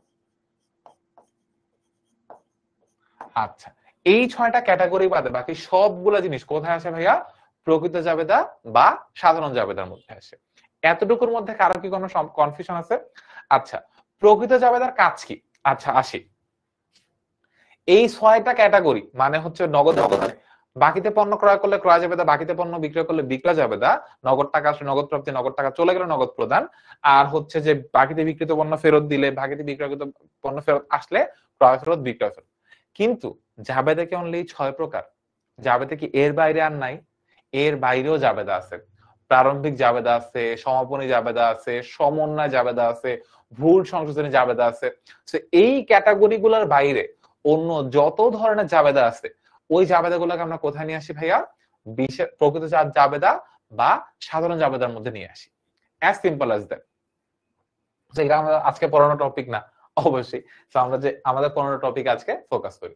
আর এই যে পাশে গুলো লিখে দিলাম, এটা এমসিকিউ তে তোমাদের আসবে, না আসলে ভাইয়ারে বললে যে ভাইয়া অনেক পচা, ঠিক আছে? যদি আসে তাহলে ভাইয়ার একটা থ্যাংক ইউ দিবা যেদিন তোমার পরীক্ষা আসবে। ওকে, আসি এবার সামনে যাই। সো এখন আমরা যেহেতু নগদ প্রাপ্তি নগদ প্রদান জাবেদা করব, আমাদের এইটা জানতে হবে নগদ প্রাপ্তি নগদ প্রদানে কে আসে আর কে আসে না। যদি আসার লিস্ট বলে, আসার লিস্ট অনেক লম্বা, সো ওটা আমাদের মাথায় না রাখলেও চলবে, জাস্ট আমাদের এটা মাথায় রাখতে হবে কে কে আসবে না। নগদ প্রাপ্তি নগদ প্রদানের মধ্যে কোনো ধরনের কোনো ধারে লেনদেন আসবে না। নগদ প্রাপ্তি নগদ প্রদানে আসতে হইলে আইদার নগদ টাকা আসছে অথবা নগদ টাকা চলে গেছে, অথবা এমন হয় ব্যাংকে টাকা আসছে বা ব্যাংক থেকে টাকা চলে গেছে, এইটা আমার কোথায় আসবে? নগদ প্রাপ্তি বা নগদ প্রদানের মধ্যে আসবে। বাট কোন প্রকার ধারে লেনদেন আমার নগদ প্রাপ্তি নগদ প্রদানের মধ্যে আসবে না। আরো সহজ ভাষায় বললে, যে সকল লেনদেনের জাবেদা করলে নগদান হিসাব বা ব্যাংক হিসাব খুঁজে পাওয়া যায় না, সেগুলো আমার কোথায় আসবে না ভাইয়া? সেগুলো আমার নগদ প্রাপ্তি নগদ প্রদানে আসবে না। ফর এক্সাম্পল, বিনামূল্যে পণ্য বিতরণ জাবেদা কি? বিজ্ঞাপন ডেবিট ক্রয় ক্রেডিট, নগদ প্রাপ্তি নগদ প্রদানে আসবে না। মানে পণ্য উত্তোলন জাবেদা কি? উত্তোলন ডেবিট ক্রয় ক্রেডিট, আমার নগদ প্রাপ্তি নগদ প্রদানে আসবে না। অবচয় জাবেদা কি? অবচয় ডেবিট পুঞ্জীভূত অবচয় ক্রেডিট, আমার নগদ প্রাপ্তি নগদ প্রদানে আসবে না। যেগুলোর জাবেদা করলে আমার নগদান বা ব্যাংক হিসাব আসে না, সেগুলো আমার নগদ প্রাপ্তি নগদ প্রদান জাবেদায় আসবে না। এরপরে সেকেন্ড, এটা বলে ফেলছি, থার্ড হচ্ছে contra entry. So contra entry কোনগুলো ভাইয়া? যে সকল লেনদেনের জাবেদা করলে জাবেদায় দুইটাই পক্ষ হয় এবং একটা পক্ষ নগদ আর একটা পক্ষ ব্যাংক হয়। আরো সহজ ভাবে বললে, ব্যাংকে টাকা জমা দান, তাহলে জাবেদা কি হবে? ব্যাংক ডেবিট নগদান ক্রেডিট, দুইটা পক্ষ, একটা ব্যাংক একটা নগদ, এটাকে আমরা কি বলি? Contra entry. অথবা ব্যাংক হতে অফিস প্রয়োজন উত্তোলন বা ব্যাংক হতে উত্তোলন জাবেদা কি? নগদান ডেবিট ব্যাংক ক্রেডিট, ব্যাংকে টাকা জমা দান অথবা ব্যাংক থেকে টাকা উত্তোলন। এই দুইটা কেসকে আমরা কি বলি? কন্ট্রা এন্ট্রি বলি। কন্ট্রা এন্ট্রি নগদ প্রাপ্তি নগদ প্রদান জাবেদার মধ্যে আসবে না। শেষ। এই তিনটা মনে রাখলেই হয় যে নগদ প্রাপ্তি নগদ প্রদানের মধ্যে কে কে আসবে না। ঠিক আছে, ওকে, এবার আমরা সামনে আগে। মানিক এতক্ষণ পর ক্লাসে জয়েন করে বলেছে আসসালামু আলাইকুম। ওয়ালাইকুম আসসালাম মানিক। ওকে, সো এখানে নগদ প্রাপ্তি জাবেদার সংজ্ঞা দেয়া আছে। যাবতীয় নগদ প্রাপ্তি সংক্রান্ত লেনদেন লিপিবদ্ধ করার জন্য যে বিশেষ জাবেদা তৈরি করা হয় তাকে বলা হয় নগদ প্রাপ্তি জাবেদা। সহজ ভাষায় বললে, যে সকল লেনদেনের জাবেদা করলে নগদান হিসাব অথবা ব্যাংক হিসাব ডেবিট হয়, সেগুলো আমার কোথায় আসে ভাইয়া? নগদ প্রাপ্তি জাবেদার মধ্যে আসে। যে সকল লেনদেনের জাবেদা করলে নগদান হিসাব অথবা ব্যাংক হিসাব ডেবিট হয়, অন অ্যান্ড অনলি সেই সকল লেনদেন গুলো কোথায় আসে ভাইয়া? নগদ প্রাপ্তি জাবেদার মধ্যে আসে। শেষ। এর থেকে বড় এটার কোনো ব্যাখ্যা নাই। সো আমরা ডিরেক্ট ম্যাথে চলে যাই। ম্যাথে গেলে আমাদের জন্য ইজি টু আন্ডারস্ট্যান্ড হবে, বোঝাটা এবং করাটা। সো আমি যদি জাবেদা করি, করিমার নিকট নগদে পণ্য বিক্রয় জাবেদা কি ভাইয়া? নগদান ডেবিট বিক্রয় ক্রেডিট, এটা আমার কোথায় আসবে? নগদ প্রাপ্তির মধ্যে আসবে। রহমানের নিকটে ৮৫০০ টাকার পুনঃনিষ্পত্তিতে ৮৩০০ টাকা পাওয়া গেল। দেখি যারা জাবেদা বলো তো। আমি ৩০ তারিখেরটা করি। ২১ তারিখে জাবেদাটা বলো দেখি কে পারো।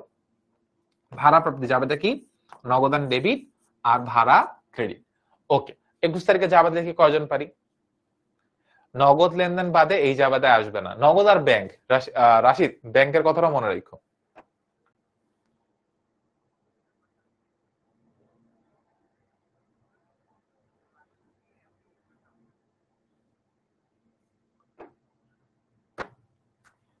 ওকে, সো আমার এখানে জাবেদা কি হবে?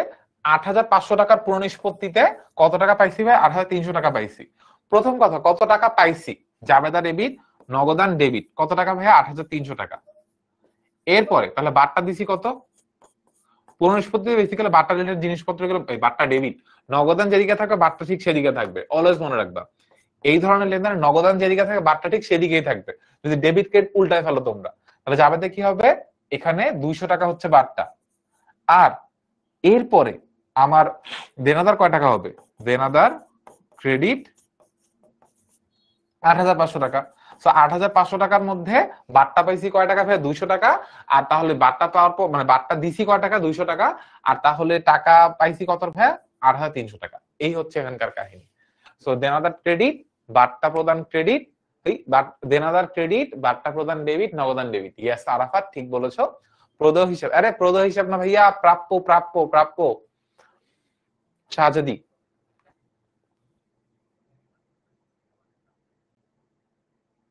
ওকে।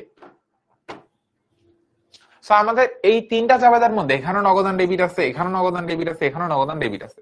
তো আমার নগদ প্রাপ্তি জাবেদার মধ্যে কি হবে? সো প্রথম কথা, আমার নগদ প্রাপ্তি জাবেদার ছকটা দিতে কিরকম হয়। তারিখ, ক্রেডিট হিসাব খাত, মানে জাবেদায় যে হিসাবটা ক্রেডিট হয়েছে ওই হিসাবের খাতটা এখন লিখতে হয়। তারপরে সূত্র, সূত্র তো সূত্র কলমে সূত্রই থাকে, এটা আসলে অন্য কিছু না লিখলেও চলে এই জায়গাটায়, জাস্ট ফাঁকাই থাকে কলমটা। তারপরে এই 5টা কলাম না ফিক্সড, নগদান ডেবিট, বাট্টা ডেবিট, বিক্রয়, দেনাদার, অন্যান্য, এই তিনটাকে কি করা হয়, ক্রেডিট করা হয়। এই 5টা কলাম এখানে কি ভাইয়া, একদম ফিক্সড। এবার যদি আমরা আসি আমাদের, ওরে পাওনাদার কেন বললো, আচ্ছা পাওনাদার বলে নিতে, এখানে হচ্ছে দেনাদার বলছি। রহমান টাকা পাইছি না, যার কাছে টাকা পাওয়া যায় তাকে বলা হয় দেনাদার, আর যাকে দিব তার নাম হয় পাওনাদার। ওকে। সো নগদান ডেবিট, বাট্টা ডেবিট, বিক্রয়, দেনাদার, অন্যান্য, ক্রেডিট। ছকটা আমার ফিক্সড। ছক যদি আমার ফিক্সড হয়, এরপর হচ্ছে আমার ম্যাথ করার পালা। ঠিক আছে, ছক আমার ফিক্সড, এবার আমার কি করার পালা ভাই, ম্যাথ করার পালা। দেখো প্রথম জাবেদে কি হয়েছে, নগদান ডেবিট, বিক্রয়, ক্রেডিট। তাহলে আমার ক্রেডিট হিসাব খাতকে বিক্রয়, তাহলে আমি এখানে হিসাবের নাম কি লিখলাম, বিক্রয় হিসাব। তারিখ তো তারিখে আসলে বোঝানোর কিছু নেই, উপরে থাকে সাল, তারপরে মাস, তারপরে দিন। ক্যান ইউ ইমাজিন, এটাও আমাদের এমসিকিউ তে জিজ্ঞাসা করে যে এখানে তারিখ লেখার সিকোয়েন্সটা কি। সবার আগে থেকে সাল, তারপরে থেকে কে মাস, তারপরে থেকে কে ভাই দিন। ক্রেডিট হিসাব খাতার মধ্যে দেখলাম বিক্রয় হিসাব। টাকা কোন কোন ঘরে বসবে, জাবেদা কি ছিল, নগদান আর বিক্রয়। এই নগদের ঘরে টাকা বসছে আর বিক্রয় ঘরে টাকা বসছে। ক্লাসের শুরুতে একজন জিজ্ঞাসা করছিল যে ভাইয়া জাবেদা কি লাগবে, আমি বলছিলাম অ্যাকাউন্টিং এর এ উচ্চারণ করতে হলে জাবেদা লাগবে। দিস ইজ ওয়াই জাবেদা লাগে। ওকে। পরেরটা যদি আমি আসি, যে আমি টাকা পাইছি কত, নগদান 8,300, বাট্টা দিছি কত ভাই 200, দেনাদার ক্রেডিট কত টাকা, 8,500 টাকা। সো এই যে আমার এইখানে ক্রেডিটের কার নাম লিখছি, দেনাদারের নাম। সো এই যে ক্রেডিট হিসাব খাতার মধ্যে কার নাম লিখছি, দেনাদারের নামটা লিখছি। নগদানের ঘরে কত টাকা লিখছি, 8,300, বাট্টার ঘরে কত টাকা লিখছি, 200, আর দেনাদারের ঘরে কত টাকা লিখছি, 8,500। শেষ। সো প্রথম কথা আমার বুঝতে হবে জাবেদাটা কি। জাবেদা বুঝার পরে ছকটা ফিক্সড, ছকটা 10 বার খাতা লিখে প্র্যাকটিস করে ফেলবো, যে তাহলে ছক নিয়ে জীবনে কনফিউশন হবে না, ছকটা দেখতে কেমন। এরপরে জাস্ট জাবেদা অনুযায়ী জায়গায় জায়গায় বসায় দিব, আর কোনো কাজ নেই। আর যে হিসাবের নাম পাবো না সেটাকে কার মধ্যে লিখবো, অন্যান্য হিসাব। মনে করো আমার জাবেদায় যে হিসাবের নাম আছে, নগদান আছে, নগদের ঘরে, নগদান বা ব্যাংক হিসাব পাইলে সেটা নগদের ঘরে, বাট্টা বললে বাট্টার ঘরে, বিক্রয় বললে বিক্রয়ের ঘরে, দেনাদার বললে দেনাদার ঘরে, আর এগুলো ছাড়া অন্য কোনো কিছু বললে সেটা কার ঘরে, অন্যান্য ঘরে লিখবো। ঠিক আছে, ওকে। এরপরে যেমন এখানে নগদান আর ভাড়া, সো ভাড়া নামে তো কোনো কিছু নাই। সো নগদান মানে আবার ক্রেডিটের মধ্যে প্রাপ্ত ভাড়া লিখলাম, এরপরে নগদের ঘরে এটা লিখলাম। কিন্তু ক্রেডিট দিকে যে ভাড়া হিসাব আছে ওই নামে কি কোনো হিসাব আছে, এখানে লাগছে বিক্রয়, দেনাদার। যেহেতু ভাড়া নামে অন্য কোনো হিসাব নাই, এটা টাকা কই লিখবো ভাইয়া, অন্যান্যর মধ্যে লিখে দিলাম। এরপরে এই ডেবিট দিকের যোগফল আর ক্রেডিট দিকের যোগফল যদি মিলে তাহলে বুঝবো আমার অঙ্ক হয়েছে।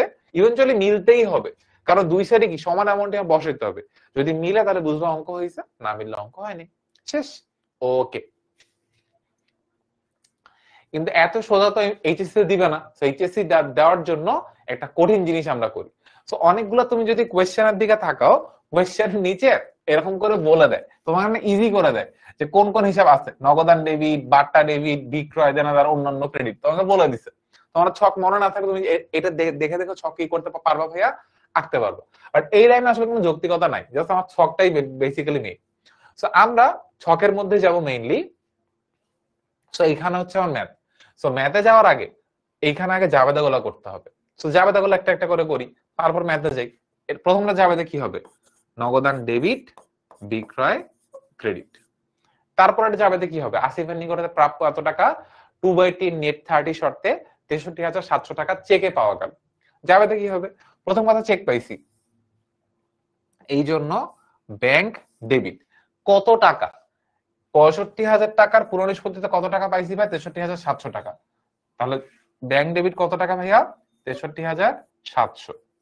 আচ্ছা, তাহলে বাট্টা কত টাকা? বাট্টা নগদ ব্যাংক যেদিকে, বাট্টা ঠিক সেদিকে হবে। বাট্টা ডেবিট কত টাকা? আমি যদি ভুল না হই, এখানে 300 আর ওদিকে 1000। সো 300 হলে 64,000। হ্যাঁ, বাট্টা হচ্ছে 1300 টাকা। আর দেনাদার ক্রেডিট কত টাকা ভাইয়া? 65,000 টাকা। দেখো তো ঠিক আছে নাকি? শামস, ক্লাসের স্লাইডটা কি ইম্পর্টেন্ট? আচ্ছা ঠিক আছে, ক্লাসের স্লাইডটা আমি যেটা করব, আমাদের যে ফি গ্রুপটা আছে সেই গ্রুপের মধ্যে আমি ক্লাস স্লাইডটা দিয়ে দিব। খুশি? ওকে শামস।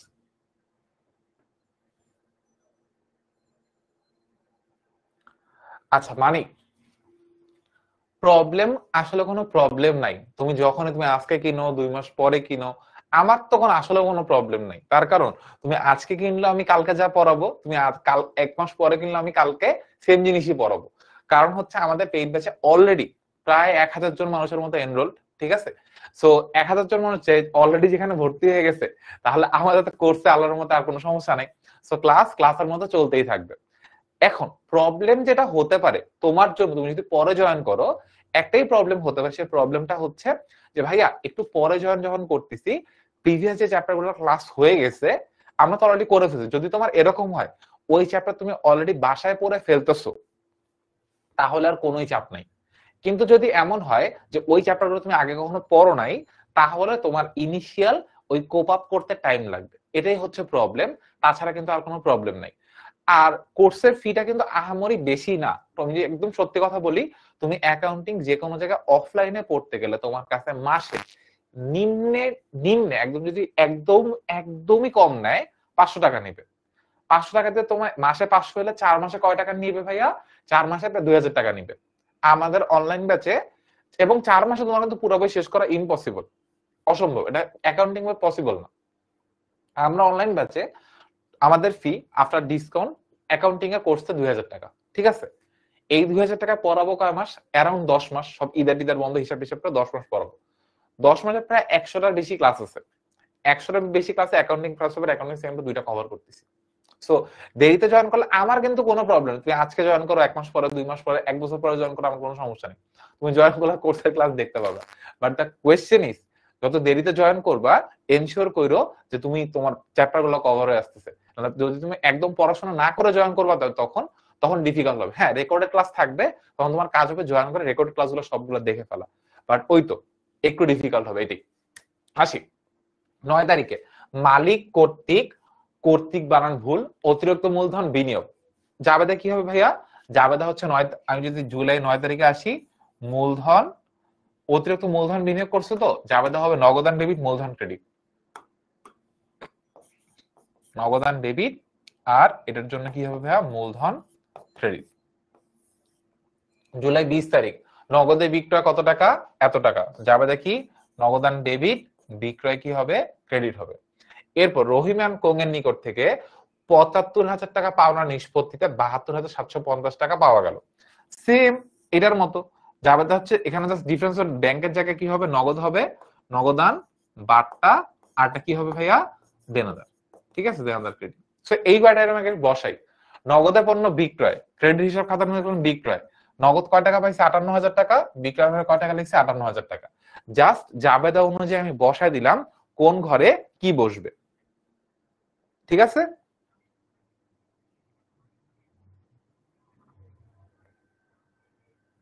ওকে। এরপরে 5 তারিখেরটা আসি। আসিফের নিকট থেকে চেক পাইছি। সো চেক পাওয়াটাকেও নগদ প্রাপ্তির মধ্যে নগদের ঘরে লেখা হয়। ঠিক আছে? বাট্টা দিছি কয় টাকা? 1300 টাকা। সো চেক পাইছি কয় টাকা? 63,700 টাকা। সো এই যে আসিফের কাছ থেকে পাইছি, নগদের ঘরে ব্যাংকের টাকাটা নগদের ঘরে লেখা হয় 63,700। বাট্টার ঘরে কয় টাকা ভাই? 1300 টাকা। আর প্রাপ্য হিসেবের ঘরে কয় টাকা লিখছি ভাইয়া? 65,000 টাকা। জাস্ট ছকের মধ্যে বসানো আছে। জাবেদা পারি, জাবেদার আউটপুটটা ছকের মধ্যে জায়গায় জায়গায় বসাই দিব। আর কোনো কিন্তু কাজ নাই। এরপরে মূলধন আনছে কয় টাকা? 50,000 টাকা। এই নগদের ঘরে মূলধন নামে যেহেতু আমার কোনো ঘর নাই, ওটা কার ঘরে বসাইলাম ভাইয়া? অন্যান্যর ঘরে বসাই দিলাম। ওকে,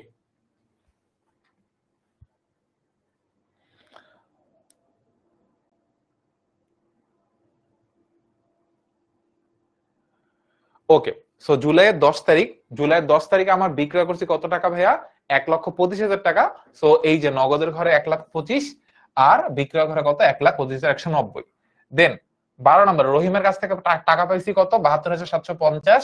বাট্টা দিছি কত ভাইয়া? 2,250। আর প্রাপ্যর ঘরে কত টাকা ভাইয়া? 75,000 টাকা। এরপরে 15 তারিখের গুলা তোমরা বলো, 15 তারিখের সবগুলো জাবেদা বলো। হ্যাঁ, জুলাইয়ের 22 তারিখ তোমরা এগুলো পারবা। আমাকে বলো জুলাইয়ের 22 তারিখে বাট্টা কত টাকা? এত টাকা বিক্রয়, এত টাকা, হ্যাঁ এখানে বাট্টা কত দেখি। কতজন কি শিখলা? একটু আগে শিখাইছি। জুলাইয়ের 22 তারিখে বাট্টার পরিমাণ কত টাকা?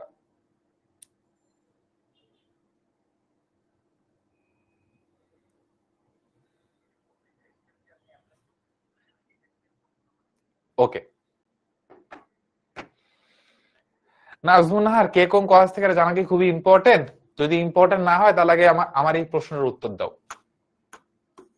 জুলাই 22 তারিখে বাট্টার পরিমাণ কত? একটু আগে ক্যালকুলেশনটা শিখাইছি, দেখি কয়জন পারো।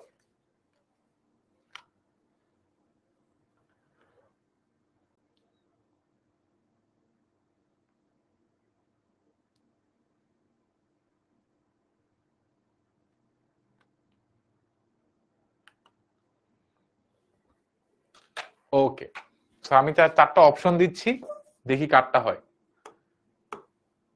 এ, বি, সি, ডি। এতে হচ্ছে 1500, বিতে হচ্ছে 1300, সিতে হচ্ছে 1200, ডিতে হচ্ছে 1800। ওকে, দেখি কারটা হয়। আবার একটা কুইজ যাচ্ছে তোমাদেরকে। চারটা option A B C D, এই যে এই লেনদেনটা, এইখানে বাট্টার পরিমাণ কত হবে? একটু আগেই শিখাইছি। যে পারবে তাকে একটা ট্রিট দেওয়া উচিত আমার মনে হয়।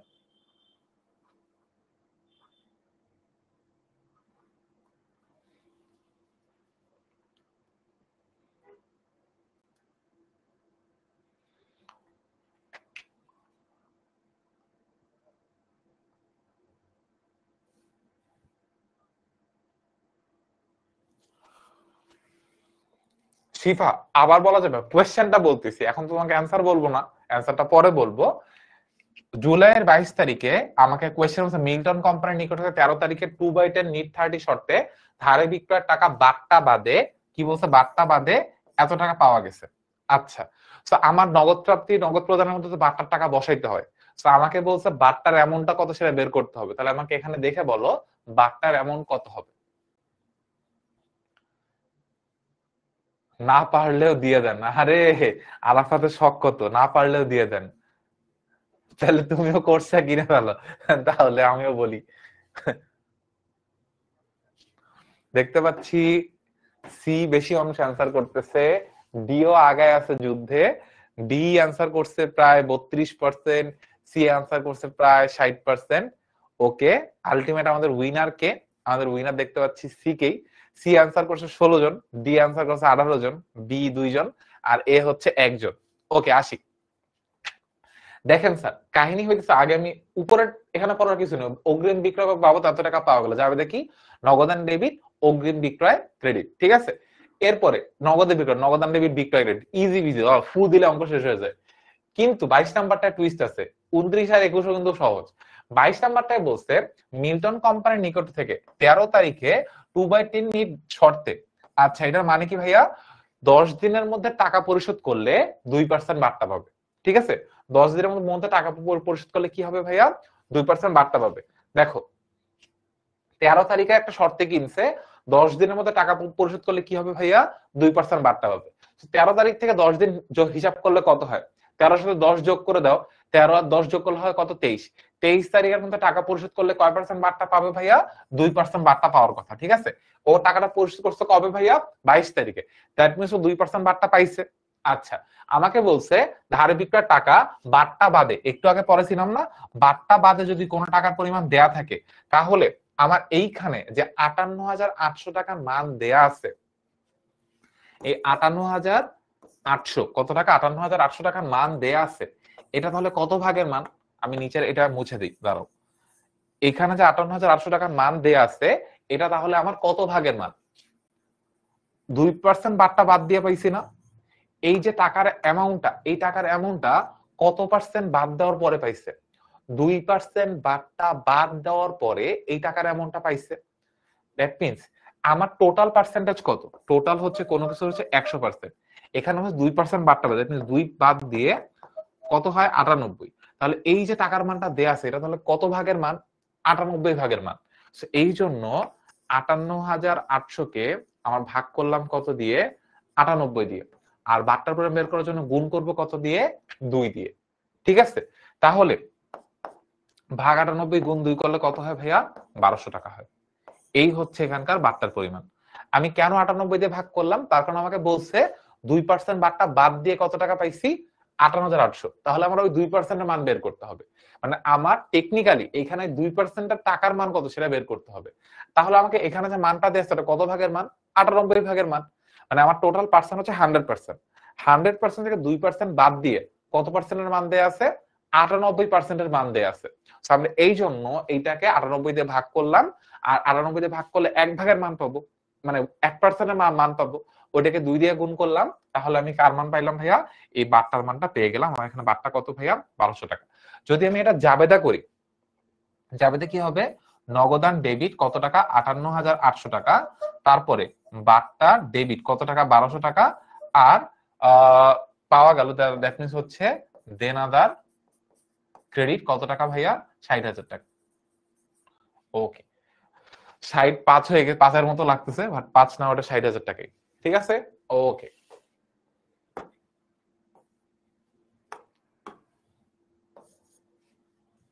ডান ভাইয়া, বুঝছি। ইজি গেম আরাফাত, আরে সেরা। অঙ্কুর ফল না, এত কঠিন না ব্যাপারটা। আমাদের এখানে কি করছি, জাস্ট যেহেতু 98 ভাগের মান দেয়, সেই জন্য এটাকে 98 দিয়ে ভাগ করলাম, 98 দিয়ে ভাগ আর 2 দিয়ে গুণ করে আমি বাট্টার মানটা পেয়ে গেছি। তাহলে যাবে এইটা টাকা, টাকা তাহলে কিভাবে বসছে দেখো। অন্যগুলা পারবো, জাস্ট আমরা 22 তারিখেরটা দেখি। মিল্টন ক্রেডিট হিসাব খাত, নগদের ঘরে কত? 58,800। বাট্টার ঘরে কত টাকা? 1200 টাকা। আর প্রাপ্যর ঘরে কত টাকা ভাই? 60,000 টাকা। শেষ, অঙ্ক ফিনিশ। ওকে, যদি আমাদের এটা হয়ে যায়, তারপরে আমরা এর পরের অঙ্কটা দেখি, নগদ প্রদান। সো নগদ প্রদান হচ্ছে যে সকল জাবেদা করলে নগদান হিসাব আর ব্যাংক হিসাব ক্রেডিট হয়, সেটা কোথায় আসে ভাইয়া? নগদ প্রদান জাবেদার মধ্যে আসে। ওকে, সো নগদ প্রদানের এক্সাম্পল গুলো দেখি। এখন আসি 2% বাট্টায় নগদে পণ্য ক্রয়, জাবেদা কি হবে? এখানেও 2% বাট্টা বলা আছে, এখানেও 2% বাট্টা বলা আছে, বাট এই পণ্য ক্রয় বিক্রয়ের সময় যে বাট্টা দেয় সেটাকে আমরা কি বলি? কারবারি বাট্টা বলি। আর দেনা পাওনা নিষ্পত্তির সময়, যে পরিশোধ দেনা পাওনা নিষ্পত্তির সময় যে বাট্টা দেয় সেটাকে আমরা কি বলি? নগদ বাট্টা বলি। জুলাই 3 তারিখের বাট্টা কারবারি বাট্টা, জুলাই 15 তারিখের বাট্টা কি ভাইয়া? নগদ বাট্টা। ঠিক আছে, যদি তাই হয়ে থাকে তাহলে এটা জাবেদা কি হবে? আগে ওকে, 2% বাট্টা সেভাবে কমকে পরিশোধ 5,880 টাকা। ওকে, সমস্যা নাই। তোমাকে একটা কুইজ দিব না, এট দিস পয়েন্ট আর কুইজ দিব না, নাকি দিব? আচ্ছা, পরে দেওয়া যাইতে পারে। মমি কোম্পানিকে পরিশোধ, এই একটা অঙ্ক করলেই তোমাদের হবে। তোমাদের আপাতত হ্যাঁ একটা করে এইচডব্লিউ দিয়ে দেবো আরেকটা। ওকে, সো আপাতত 2% বাট্টায় নগদে পণ্য ক্রয় কত টাকা? 3,000 টাকা। এখানে বাট্টার পরিমাণ কত? 3,000 টাকা 2% বলে কত হবে? 3,000 টাকা 1% 300 টাকা, 2% 600 টাকা। যাবে কি হবে?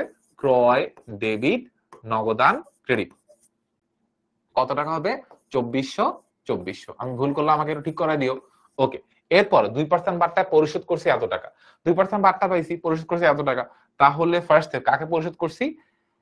আমরা পাওনাদারকে পরিশোধ করি, পাওনাদার প্রদ হিসাব। সো পাওনাদার ডেবিট, তারপরে নগদান ক্রেডিট, বাট্টা ক্রেডিট। ঠিক আছে, আমার এখানে বাট্টার পরিমাণ কত হবে?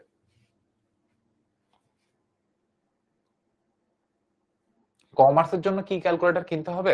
আচ্ছা, মানে অনেকে বলে যে কমার্সের জন্য ক্যালকুলেটর কেনাটা হচ্ছে যে মানে অন্য ক্যালকুলেটর কেনাটা ইজিয়ার, বাট আমি বলবো এই ক্যালকুলেটরটা কিনতে। মানে এই ক্যালকুলেটর কিন্তু বলতে হচ্ছে ক্যাসিওর 991EX, এটা কিনলেই হচ্ছে। 9 মানে FX 991EX, মানে দেখতে এরকম, এটা কিনলেই হচ্ছে। তার কারণটা কি? এটা কিনলে সুবিধা দুইটা। তোমার যদি ফাইন্যান্স থাকে, ফাইন্যান্সের ম্যাথ তুমি ইজিলি এটার মধ্যে করতে পারবা। এখন অনেকে বলে যে ভাই বড় ওই যে দোকানে গেলে মানে মুদি দোকানে গেলে যে ক্যালকুলেটর বড় একটা স্ক্রিন অনেকগুলো বড় বড় সংখ্যা হিসাব করতে ইজি হয় না, এখানে ঝামেলা হচ্ছে ওইটাতে তুমি যদি অ্যাকাউন্টিং এর হিসাব নিকাশি করতে পারবা কিন্তু ফাইন্যান্সের ক্যালকুলেশন করতে পারবা না, আইসিডি এর ক্যালকুলেশন করতে পারবা না। আর তুমি যদি এরকম একটা ক্যালকুলেটর নাও যে ক্যাসিও 9 EX এরকম এই এই ক্যালকুলেটর গুলো নাও, মানে সায়েন্টিফিক ক্যালকুলেটর একদম বাংলা ভাষায় বললে একটু ভালো দেখে, তাহলে যেটা হবে তুমি একই সাথে এই ক্যালকুলেটরটা দিয়ে তুমি অ্যাকাউন্টিং এর ম্যাথ করতে পারবা, ফাইন্যান্সের ম্যাথ করতে পারবা, ইভেন আইসিটি এর ক্যালকুলেশন গুলো ইজিলি করতে পারবা। আইসিটি কিন্তু বাইনারি যোগ, বাইনারি বিয়োগ, হেক্সাডেসিমালের যোগ, হেক্সাডেসিমালের বিয়োগ, 2 এর পরিপূরক, 1 এর পরিপূরক এগুলোও কিন্তু ভাইয়া ক্যালকুলেটর দিয়ে করা যায়। ঠিক আছে, সো বাইনারি, অক্টাল, হেক্সাডেসিমাল এগুলো কিন্তু ভাইয়া এই সাইন্টিফিক ক্যালকুলেটর যোগ বিয়োগ করা যায়। সো এটা থাকলে তোমার ওইখানেও সুবিধা হবে। সো এই ধরনের একটা ক্যালকুলেটর কিনে নিলে তাহলে ইজিয়ার হবে। ওকে,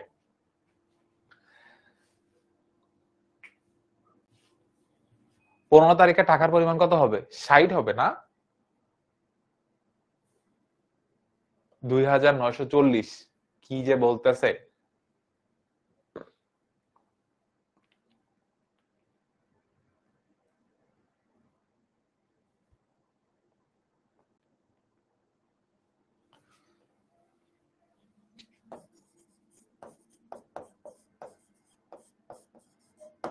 কোয়েশ্চেনটা হবে 2% বারটা বাদ দিয়ে সেফান কোংকে পরিশোধ কত টাকা ভাই? 58,0880।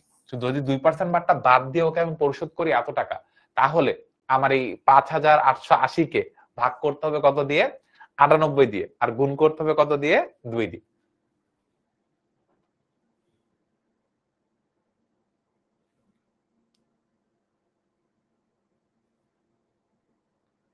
ওকে, তাহলে আমাকে এখানে আমি তোমাকে ক্যালকুলেশন বলে দিছি, এবার বলো। হ্যাঁ আফরিন ঠিক আছে, আর কোনো কিছু করতে হবে না।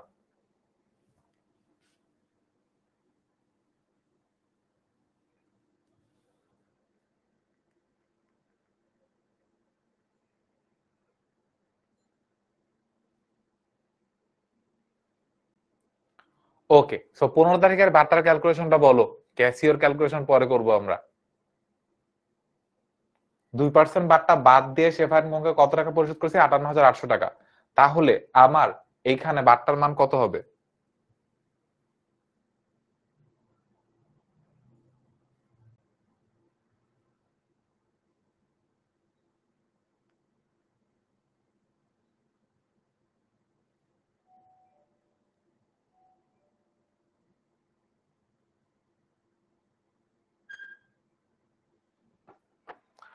ওকে,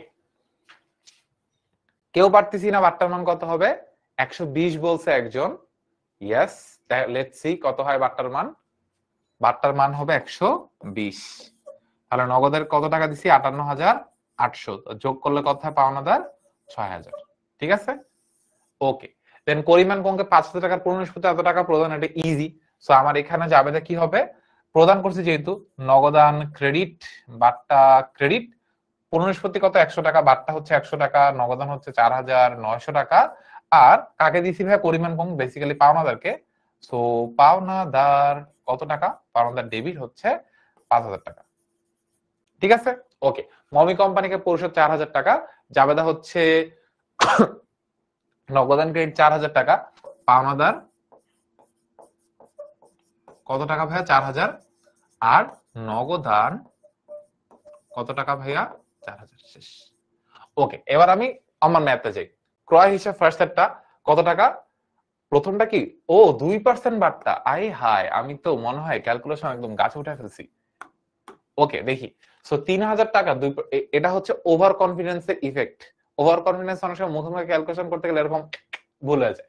সো এইটাই তোমরা এতক্ষণ বলতেছিলে যে 2900 সামথিং। ওকে ভাই, এতক্ষণ ধরে দেখে নে। 3,000 টাকা 2%, 3,000 টাকার 1%, দুইটা শূন্য কম। আমি না 10%, 20% হিসাব করতেছি, 20% হিসাব করছি। 3,000 টাকার 1% কয়টা হয়? দুইটা শূন্য কম, দ্যাট মিন্স 30 টাকা। আর তাহলে 2% কয় টাকা হবে? 60 টাকা হবে। তাহলে এইখানে বাটটা হচ্ছে 60 টাকা। 3,000 টাকা থেকে 60 টাকা বাদ দিলে কত হয়? 2940 টাকা। আর ভাই এতক্ষণ বেসিক্যালি 2%-এর জায়গায় 20% হিসাব করতেছিল। এই জন্য হইতেছে দুইটা জিনিস, যে অ্যাকাউন্টিং এ ক্যালকুলেটর ইউজ করা একটা ম্যান্ডেটরি জিনিস, যে কেন করতে হয়, কিসের জন্য করতে হয়।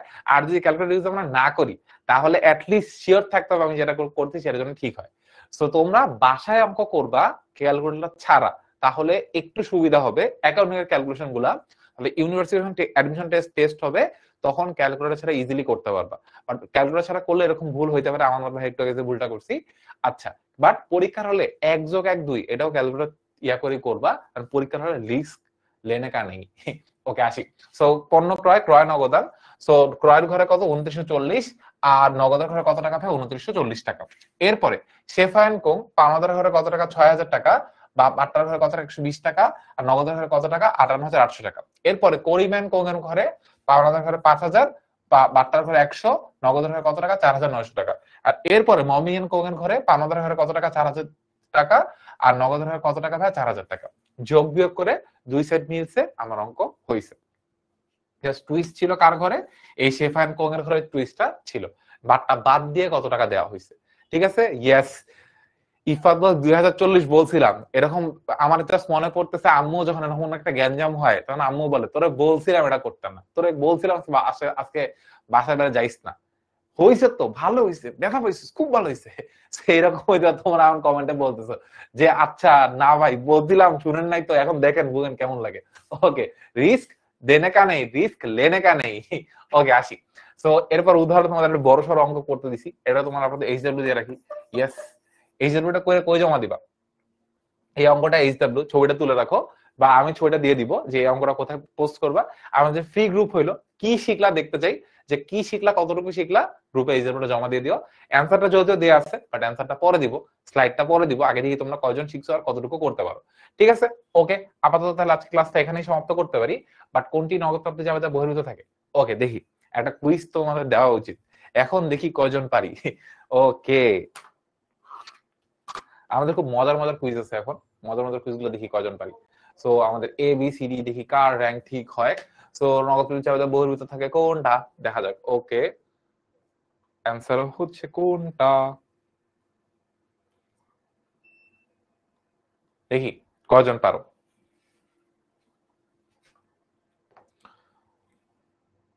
কুইজ দেন, সাইকা বলছে। আচ্ছা ঠিক আছে আপু, কুইজ দিলাম, তুমি যেহেতু বলছো।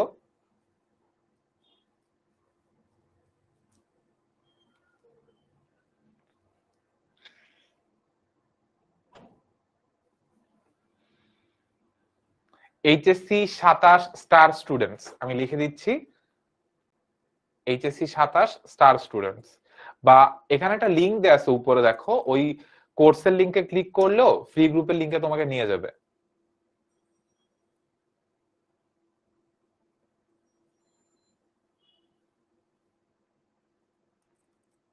ওকে,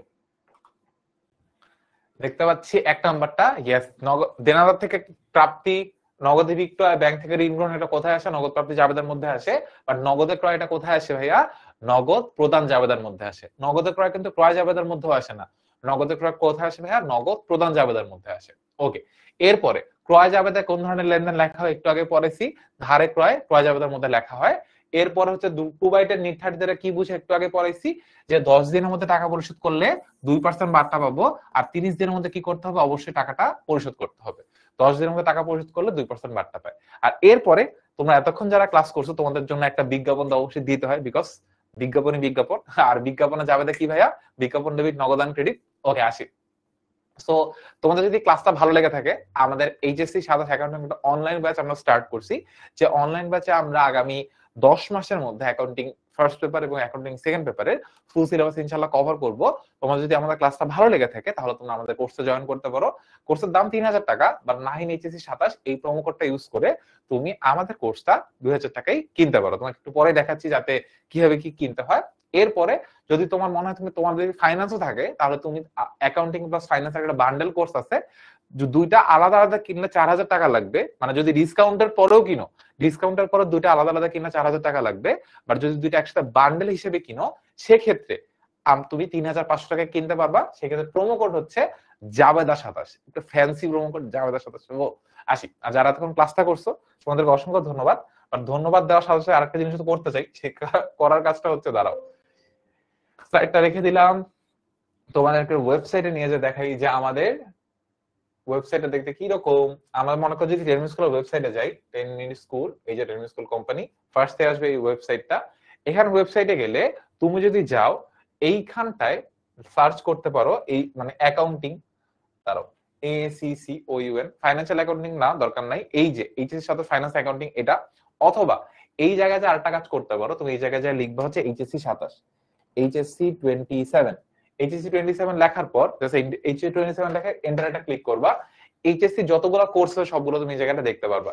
একটু নিচে স্ক্রল করলে এই যে আমাদের প্রিয় অ্যাকাউন্টিং সাবজেক্ট, ক্লিক করলাম।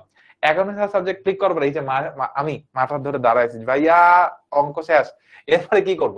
জাস্ট এখানে আসার পর দাম দেখাচ্ছে কত, 3000 টাকা। কোর্সটা কিনে ক্লিক করবা। কোর্সটা কিনে ক্লিক করার পর এই জায়গায় আসবা, এসে প্রোমো কোড যোগ করুন এই বাটনটা ক্লিক করবা।